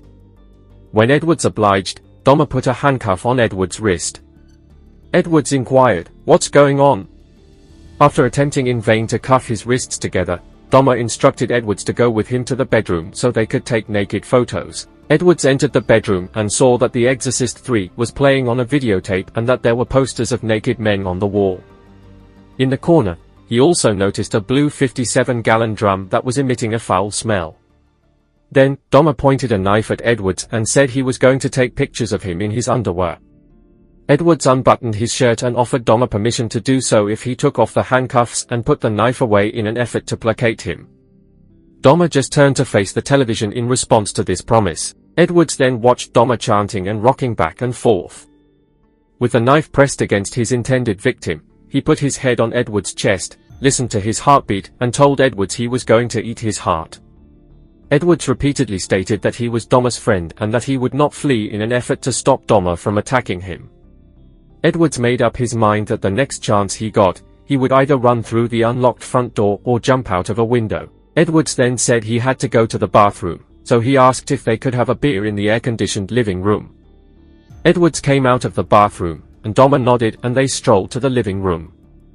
Edwards remained in the living room until he saw Dahmer lose his train of thought, and then he asked to use the restroom once more. After noticing that Dahmer was not holding the handcuffs when Edwards got up from the couch, he punched Dahmer in the face to throw him off balance and fled out the front door. On July 22, around 11:30 p.m. Edwards stopped Robert Routh and Rolf Mueller, two Milwaukee police officers, at the intersection of North 25th Street. Edwards told the officers that a freak had put the handcuffs on him and asked if they could be taken off after the officers noticed he had one on his wrist. Edwards consented to accompany the officers to the apartment where he had spent the previous 5 hours before escaping when the handcuff keys did not fit the brand of handcuffs. Upon the arrival of the officers and Edwards at apartment 213, Dahmer extended an invitation to enter the premises and admitted to having handcuffed Edwards, albeit without providing a rationale. Edwards then revealed to the police that Dahmer had also threatened him with a big knife, and that this had all taken place in the bedroom. Dahmer told one of the officers, Mueller, that the key to the handcuffs was in his bedside dresser, but he offered no response to this revelation. When Dahmer tried to go past Mueller into the bedroom to get the key on his own, Ralph, the other officer there, told him to back off. Mueller noticed a big knife under the bed in the bedroom. Upon closer inspection, he discovered an open drawer full of numerous Polaroid images, many of which showed dismembered human bodies. Mueller observed that the interior design suggested they had been taken in the same apartment. "These are for real," Mueller said as he entered the living room to show his partner. Dahmer resisted arrest by fighting with the police when he realized Mueller was holding several of his Polaroids.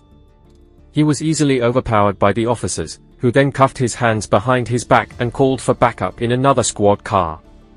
Mueller now opened the refrigerator to find a black man's freshly cut head sitting on the bottom shelf.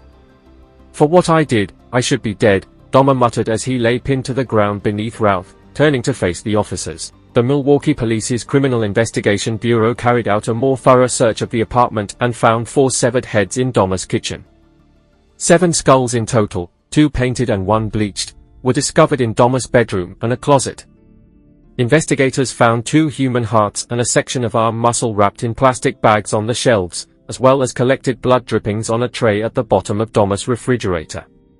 Investigators found a whole torso in Dahmer's freezer along with a bag containing human flesh and organs adhered to the ice at the bottom. Investigators also found 2 complete skeletons, 2 severed hands, 2 preserved penises, a mummified scalp, and 3 more mutilated torsos dissolving in an acid solution in a 57-gallon drum in another location in apartment 213. 74 Polaroid photos showing Dahmer's victims' mutilations were discovered. It was more like dismantling someone's museum than an actual crime scene, the chief medical examiner later said in reference to the recovery of body parts and artifacts at 924 North 25th Street. Detective Patrick Kennedy questioned Dahmer about the murders he had committed and the evidence discovered at his apartment starting in the wee hours of July 23, 1991. Kennedy and Detective Dennis Murphy interviewed Dahmer multiple times over the course of the next 2 weeks, clocking in at over 60 hours in total. Dahmer said he wanted to confess all because he had created this horror and it only makes sense I do everything to put an end to it, waiving his right to counsel during his interrogations. He quickly acknowledged that he had killed 16 young men in Wisconsin since 1987, and that he had also killed 1 victim in Ohio in 1978, Stephen Hicks.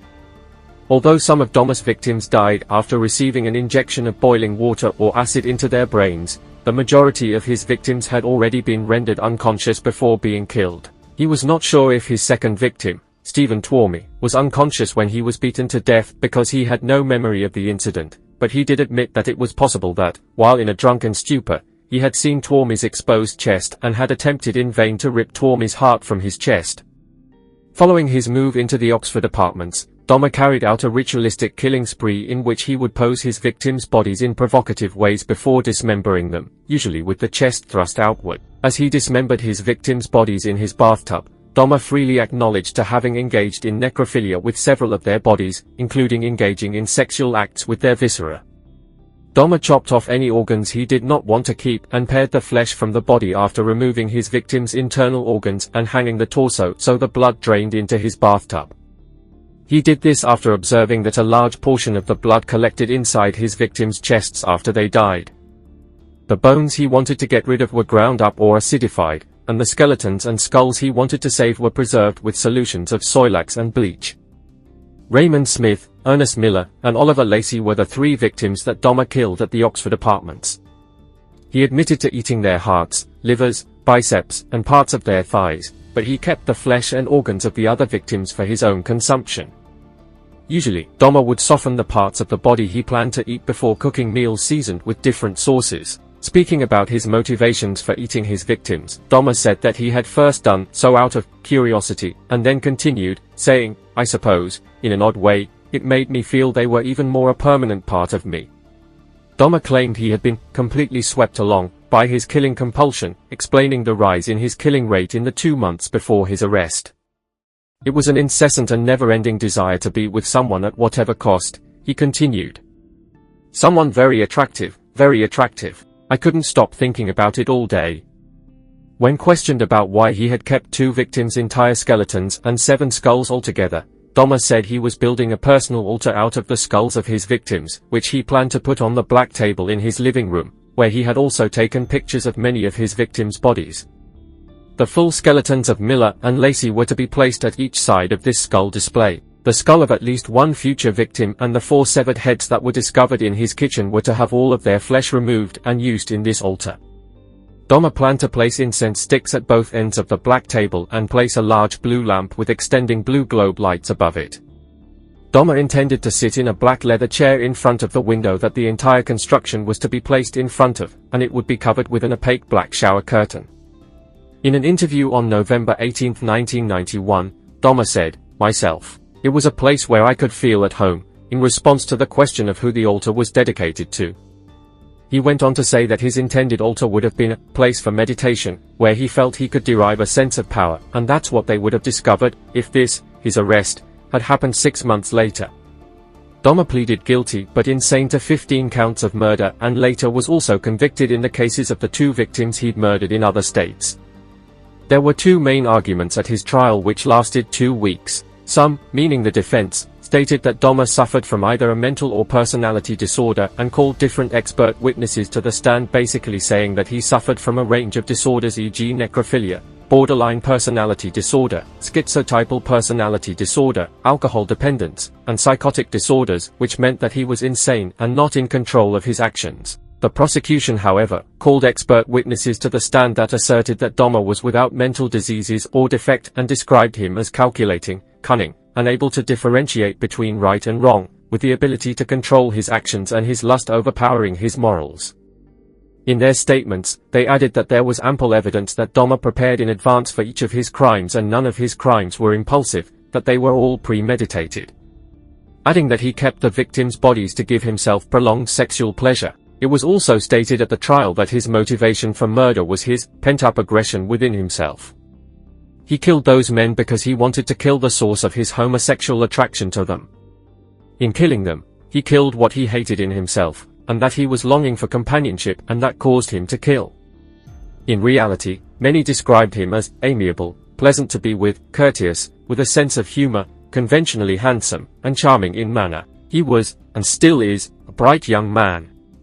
But the defense all along emphasized that his was the result of a sickness he discovered, not chose, and that he was so desperately lonely and so profoundly sick that he was out of control. It was also stated in court that he strongly identified with the villains of movies Exorcist III and Return of the Jedi and was obsessed with the level of power these characters held. He sometimes watched specific scenes from these movies before going out on a haunt for a victim. Dahmer was ruled to be sane and sentenced to life imprisonment plus 10 years, and this was only because Wisconsin had abolished capital punishment. After his sentencing, his father and stepmother, Sherry, requested 10 minutes alone with him, which was granted, at which time the 3 exchanged hugs and well wishes before Dahmer was escorted to Columbia Correctional Institution. For the first year of his imprisonment, Dahmer was placed in solitary confinement cause of concerns for his safety. But at his request, He was transferred to a less secure part of the correctional institution and was assigned a 2-hour daily work detail cleaning the toilets. Later, the work detail came to also include cleaning the prison gymnasium. During his incarceration, he received countless correspondence from people around the world, and many donated money which he spent on cassette recordings, stationery, cigarettes and magazines. It was in July 1994, when an inmate, Osvaldo Durruti, tried to take Doma's life by slashing his throat with a razor he had hidden in a toothbrush while Doma sat in a prison chapel as he was gradually devoting himself to Christianity. The wounds were, however, superficial and he wasn't hurt seriously. Another incident took place in November 1994 when Doma left his prison cell to do his assigned work detail along with 2 other fellow inmates, Jesse Anderson and Christopher Scarver. The 3 were left unsupervised in the showers of the gym for about 20 minutes and at approximately 8:10, Doma was found on the floor of the bathrooms. He was severely bludgeoned in the head and face with a 20-inch metal bar. His head was also repeatedly bashed into the wall during the attack. He was still alive and was rushed to the hospital where he was pronounced dead 1 hour later. Anderson was also murdered in the same manner and died from his wounds 2 days later. Reportedly, Scarver, the 3rd inmate, returned to his cell after the attack and told a prison guard, "God told me to do it." Jesse Anderson and Jeffrey Dahmer are dead. He claimed that he hadn't planned on killing the 2 men but was rebutted since he had concealed the weapon prior to the attack. He also stated that Dahmer never screamed while being attacked by him. It was like he had accepted his fate. Dahmer's mother, Joyce, who was not in contact with her son for many years, had just started to build a relationship with Dahmer and reported that Dahmer had told her during a phone conversation that, "It doesn't matter, Mom, I don't care if something happens to me." Joyce, in response to her son's death, told the media, "Now is everybody happy? Now that he's been bludgeoned to death, is that good enough for everyone?" A victim's mother remarked, "The hurt is worse now, because he's not suffering like we are." Scarver was sentenced to 2 additional terms of life imprisonment for the 2 murders. The aftermath of all that had happened was that the Oxford apartments where Dahmer had killed 12 of his victims were demolished and is still a vacant lot. Dahmer's possessions were destroyed and buried in an undisclosed landfill in Illinois. Lionel, Dahmer's father, published a book entitled A Father's Story and donated a portion of the proceeds from his book to the victims' families. Both Dahmer's parents died of natural causes and his younger brother, David, changed his surname and lives in anonymity. Hi everyone and welcome to Crime Alley Documentaries. Before we start, we just want to thank you for subscribing to our channel, but we have noticed that many that view our shorts and videos haven't actually subscribed, and we ask you to please do so and help us through this journey of doing what we love and bringing awareness to people. Remember, it's free and you can always undo it. Thank you so much. Also, don't forget to like the video and leave us a comment. Now let's start with today's case. David Parker Ray was born on November 6, 1939 in Belen, New Mexico, to father Cecil Ray, a mechanic, and mother Nettie Parker. Ray came from a very poor family, and due to this poor financial condition, he and his younger sister Peggy Pearl Ray were forced to move in with their mother's parents, who were extremely strict. Now, their grandparents lived on a ranch and the parents didn't visit their 2 children on a regular basis, which in my opinion was extremely detrimental to the children's self-esteem and sense of self. And when their father Cecil did visit, he was usually drunk and violent and would even go as far as giving his son sadomasochistic pornography magazines. Yeah, he was not the greatest father or role model. On top of all this turmoil in his life, David did poorly in school and was also bullied mercilessly because he was unusually shy when it came to girls, which made him turn to drugs and alcohol at a pretty young age. At the same time, Ray also entered his teenage years, and when all this is put together, it is the perfect recipe for disaster, right? Imagine being bullied because of girls on one hand, and on the other hand being supplied with violent pornography by your drunk dad. Well, I'm just gonna let you think about that for a second. Well, anyway, all this resulted in him starting to fantasize about raping and torturing and even murdering women, and he would even draw pictures that depicted his fantasies, which one day Peggy, his sister, saw by accident and decided not to have anything to do with his brother from then on, which made the siblings become estranged later on in life. This was made easy after their grandmother passed away and the two were split up. After finishing high school, David joined the army, which included working as a general mechanic. However, he was honorably discharged and he would spend the rest of his days working as a maintenance man for the New Mexico Parks Department in Truth or Consequences, New Mexico. Ray got married 4 times, all of which ended in divorce, and he also had 2 children. Later on, he met Cindy Handy, a 37-year-old state park worker in New Mexico who was trying to duck convictions on grand theft and drug charges in Washington state. It is believed that he began assaulting women as an adolescent because of a statement he made saying, quote, "I've been raping bitches ever since I was old enough to jerk off and tie little girls' hands behind their backs." End quote. Though this is not the darkest secret Ray had and what you're here to hear about. Ray had a torture room which he called the toy box. Yes, you heard that right, and yes, it is as disturbing as you think. This was a repurposed soundproof cargo trailer located just outside his New Mexico property, and in it he had whips, chains, pulleys, straps, clamps, leg spread bars, surgical blades, shock machines, and saws, all of which were used to terrorize women for years. In addition, he also had sex toys, torture implants, syringes, detailed diagrams showing how to inflict pain, and a homemade electrical generator to electrocute his victims. It is believed that Ray spent $100,000 on his toy box and all his toys. If this is not disturbing enough and chilling to the bone, Ray also constructed elaborate contraptions to confine his victims, like a fur-lined coffin and locks and chains to stop them from escaping. Now the next part is the most troubling part of it to me. There was a mirror mounted on the ceiling above a gynecology table to which he strapped the victims so that they could see everything that was being done to them. He wanted them to see themselves being tortured and violated. He even had a wooden contraption that bent them over and immobilized them so that his dog and sometimes his friends could also rape the women. Ray had an audio tape recording of himself, which he played for the victims when they regained consciousness, which detailed how he was going to hurt them and what he was going to do to them. A part of the tape talked about how he was going to heavily drug them, then abandon them on the side of a road somewhere. A part of it says, quote, "I get off on mind games.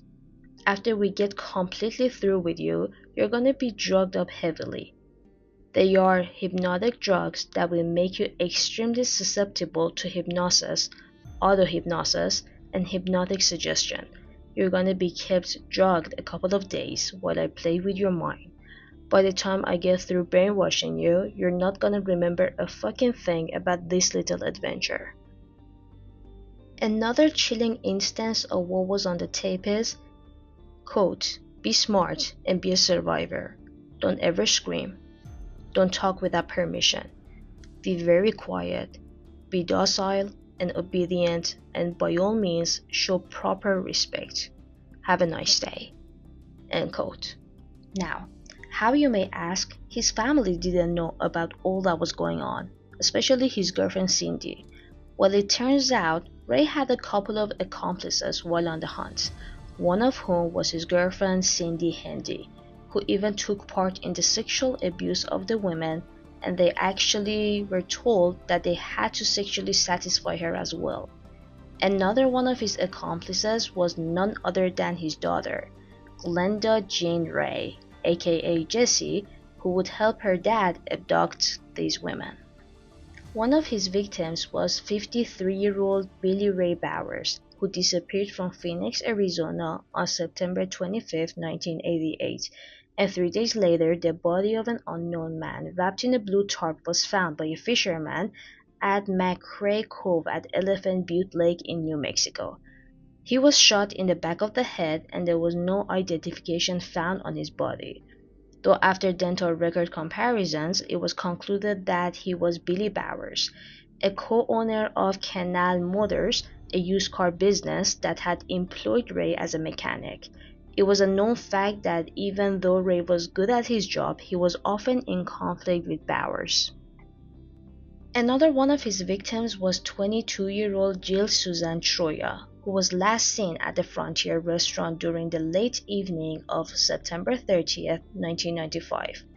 Before going to the restaurant, she went to a bar with her friends and then headed to the restaurant with her girlfriend, none other than Jessie Ray. They were reportedly seen having an argument, and Jill was never seen or heard of again. When the police interrogated Jessie, she told them that she'd left Jill at the restaurant and left with her father, Ray, although later on police found recordings of Ray detailing accounts of sexual torture and burial of the woman who fit Jill's descriptions. After his arrest, among his possessions was found a 2-page letter to an 18-year-old girl named Connie from an Australian man named Mark. According to Ray's journal, Connie had long blonde hair, a birthmark on her chest, and was 160 centimeters tall. She was abducted and murdered in December 1995. The Australian Federal Police and the FBI made tireless efforts to locate Mark in order to locate Connie's family and friends, but were unable to do so. In 1997, a homeless mother of 2 who was living in a tent she'd borrowed from Ray and was an acquaintance of Ray's through his daughter Jessie went missing. This was 22-year-old Sylvia Marie Parker. She was said to have been abducted by Ray, tortured for several days, and finally strangled to death. 2 years later, Cynthia Vigil was abducted from a parking lot by Ray and his girlfriend. She was taken to the toy box and tortured mercilessly. After 3 days of captivity, she escaped from the repurposed trailer on March 22nd. She waited for Ray to leave for work and then unlocked her chains with the key that Hendy had by mistake left close enough for her to reach on a nearby table. Though Hendy did notice what she was up to, and a fight broke out, where Hendy broke a lamp over Vigil's head, but in return, Vigil successfully unlocked her chains and stabbed Hendy in the neck with an ice pick. Vigil took this opportunity and ran from the house only wearing an iron slave collar and padlock chains. She headed down the road asking for help, where she spotted a mobile house where the homeowner took her in, gave her a rope, and called the police. This led officials to the trailer, and Ray and his girlfriend Hendy were arrested, but both claimed that they'd abducted Vigil to try and get her off her heroin addiction. Although Vigil fully relayed what had happened to her during her captivity, she said that Ray treated her like a dog, forced her to eat on the floor while wearing a leash. He also bathed her like a dog and forced her to perform sexual acts for him and his accomplices. The most terrifying account was when she recounted how her captor forcefully inserted gravy into her vagina so that a dog would remove the contents against her will. After the news broke about what had been happening in this trailer of terror for years, another victim came forward with a similar story. Her name was Angelica Montano, and she claimed that she'd been held captive by Ray and Hendy after she was invited in to get a cake mix from Hendy. She was brutally raped and tortured, but successfully convinced the couple to let her go. Interestingly, and heartbreaking at the same time, she was picked up by an off-duty police officer and told him what had happened to her, believing that she would get some help and no one would ever have to go through this ever again. But he said that this all sounded unrealistic and over the top and just left her at a bus stop. She even called the police after experiencing such unprofessional approach, but there were no follow-ups on her case. Simply, no one believed her or even dropped by at the trailer to see if she was telling the truth. Unfortunately, there was also another victim that never came forward and was identified through the tapes that were in Ray's possession. After reviewing the tapes, police identified and located her alive and well, in a sense, in Colorado. They had identified her from a tattoo on her ankle. She explained that on the night in question, she had gotten into a fight with her husband and left the house to play pool with her friends. Her name was Kelly Garrett, and she knew Ray's daughter Jessie. Jessie took her to the Blue Water Saloon in Truth or Consequences, New Mexico, and it is said that she drugged her beer and then offered her a ride home, at which point she just dropped her off at her father's house, where Garrett went through days of torture and abuse before Ray drove her home and told her husband that he'd found her incoherent on a beach. Because she was heavily drugged, she had no idea where she'd been or what had happened to her, but her husband didn't believe her.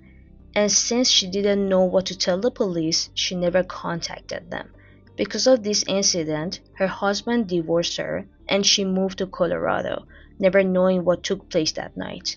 But imagine finding the police at your doorstep, telling you you've been tortured and raped for 2 days, and showing you videos of your ordeal. I mean, how would you even feel? I personally can't even imagine what my reaction would be or how I would feel. After being arrested, many things came to light that were of great interest to the investigators.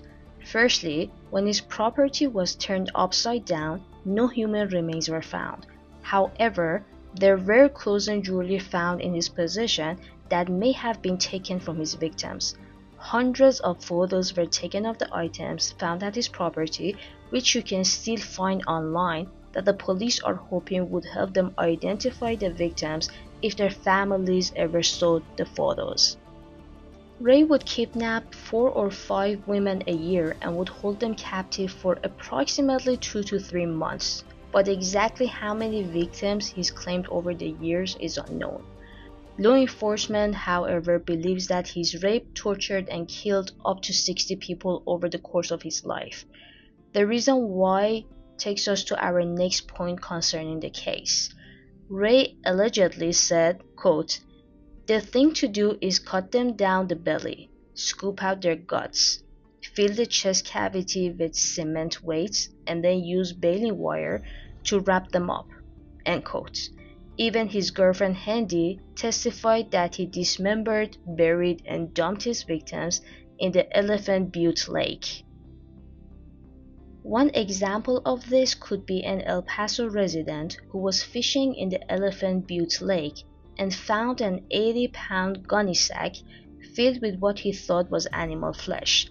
He then suspected that it was human flesh and alerted the authorities, and they determined the gunny sack to contain human flesh but no organs or bones, which meant that the unidentified human was mutilated and dismembered before being dumped in the lake. Another fact that came to light was that Handy and Jessie, Ray's girlfriend and daughter, were not his only accomplices. Apparently, several of the women who he'd been dating at different times also helped him with abducting and torturing women. There was also Dennis Yancey, who strangled his own girlfriend under Ray's orders, a victim we've already talked about by the name of Sylvia Parker, the homeless mother of 2. His 3 main accomplices, meaning Handy, Jessie, and Yancey, at one point or another talked to the authorities about Ray's crimes and asked them to arrest him, but they were dismissed for different reasons. This is just unbelievable. Jessie alleged that her father was abducting and torturing women and selling them to buyers in Mexico, but the police determined that the allegations were too non-specific and they couldn't arrest Ray.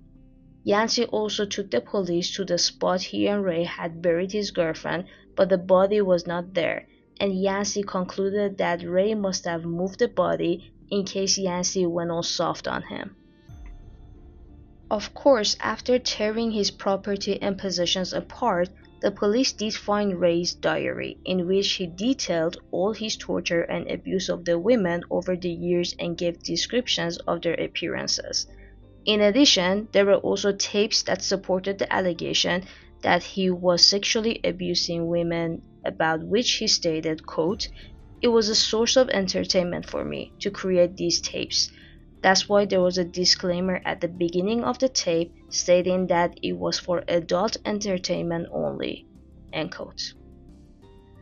Now, given all of this, you think that everything will be taken into account and every single thing would point to Ray being a sick rapist. But no.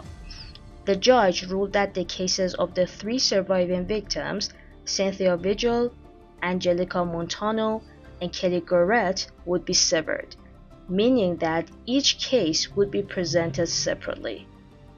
This would devastate the case against Ray, as they would have bolstered the other cases against him and would fill in the gaps. The judge also stated that a lot of the evidence found in his trailer, including the audio tapes in which he talked in detail about his torturing methods and rapes, could not be admitted in the Garrett and Montano cases. An example of why the judge decided that such evidence could not be admitted in court was that they couldn't prove that all the items that were listed as Ray's possessions, which had been retrieved from his trailer, were in his possession at the time of the alleged rapes and tortures. The judge also decided to postpone the trial in order to try Ray for a 1996 murder in Colorado, and shortly before or during the trial for the said crime, Angelica Montano died of a drug overdose, and she never testified to Ray's crimes. Ray's defense was that the toy box was part of the fantasy he'd had his whole life, and any sex was consensual. I feel raped. On that day, Ray admitted to us he had been involved with women but denied committing any crimes. She enjoyed it. Has he ever tortured anyone? No. Did he kidnap anyone? No. So did Ray ever do anything against the wishes of a sex partner? No. I get my excitement from making a woman happy. My trailer had numerous sex toys in it of different types, all different fetishes. I got pleasure out of the woman getting pleasure. I did what they wanted me to do. Ray went to trial for his crimes against Kelly Garrett, which resulted in a mistrial due to the fact that 2 of the jurors found Garrett's story a little bit out there and unbelievable. Though after a retrial, Ray was convicted on all 12 counts. In November, a retrial began, and a few days into it, the judge passed away, and the proceedings couldn't continue until the coming April. This time, however, Ray ran out of luck, and a week into his trial for the crimes he'd committed against Vigil, he agreed to a plea bargain and was sentenced to 224 years in prison in 2001 for his numerous offenses against women. His plea deal concerned his daughter and for her to obtain leniency in her sentence. He allegedly admitted that the 53-year-old man who he'd shot in the back of the head and who he'd worked for was also an accomplice of his. His surviving accomplices were also sent to prison on different charges. Jessie was charged with kidnapping and criminal sexual penetration. She pled no contest and was sentenced to 30 months in prison with an additional 5 years to be served on probation, which I think could have been way more for sure. After all, she did drug and deliver the victims to her dad, being aware of what was gonna happen to them. Cindy Handy, who testified against Ray, received a sentence of 36 years. She was released in 2019. Again, I think this was too lenient after what her role was in all of this. Yancey was sentenced to 30 years in prison, charged with kidnapping, 2 counts of conspiracy to commit crime, and tampering with evidence, though the Rays were not charging Yancey's girlfriend's murder due to lack of sufficient evidence. It is believed that Ray's murder spree came to an end in March 1999 when he was 59. On May 28, 2002, Ray was transported to the Lee County Correctional Facility in Hobbs, New Mexico to be questioned by the state police, and he was apparently supposed to give them the locations of the bodies, but he died of a heart attack before the scheduled interrogation took place. He was 62, and with him died all the hope for finding the victims' bodies and bringing some solace to their friends and families. No bodies were ever found, no possible victims were identified, and no murder was officially linked to him. The FBI even launched a search looking for more potential victims, but none were ever found. So, as I said before, there are still hundreds of photos of the possessions of the potential victims online.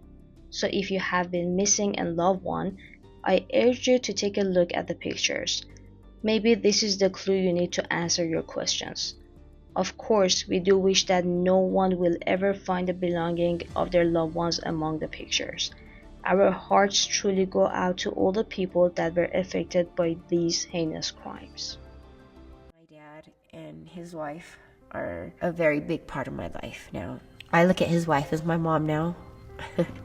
Life is a lot different now than it was then. I changed the dynamics of what my family was then to now.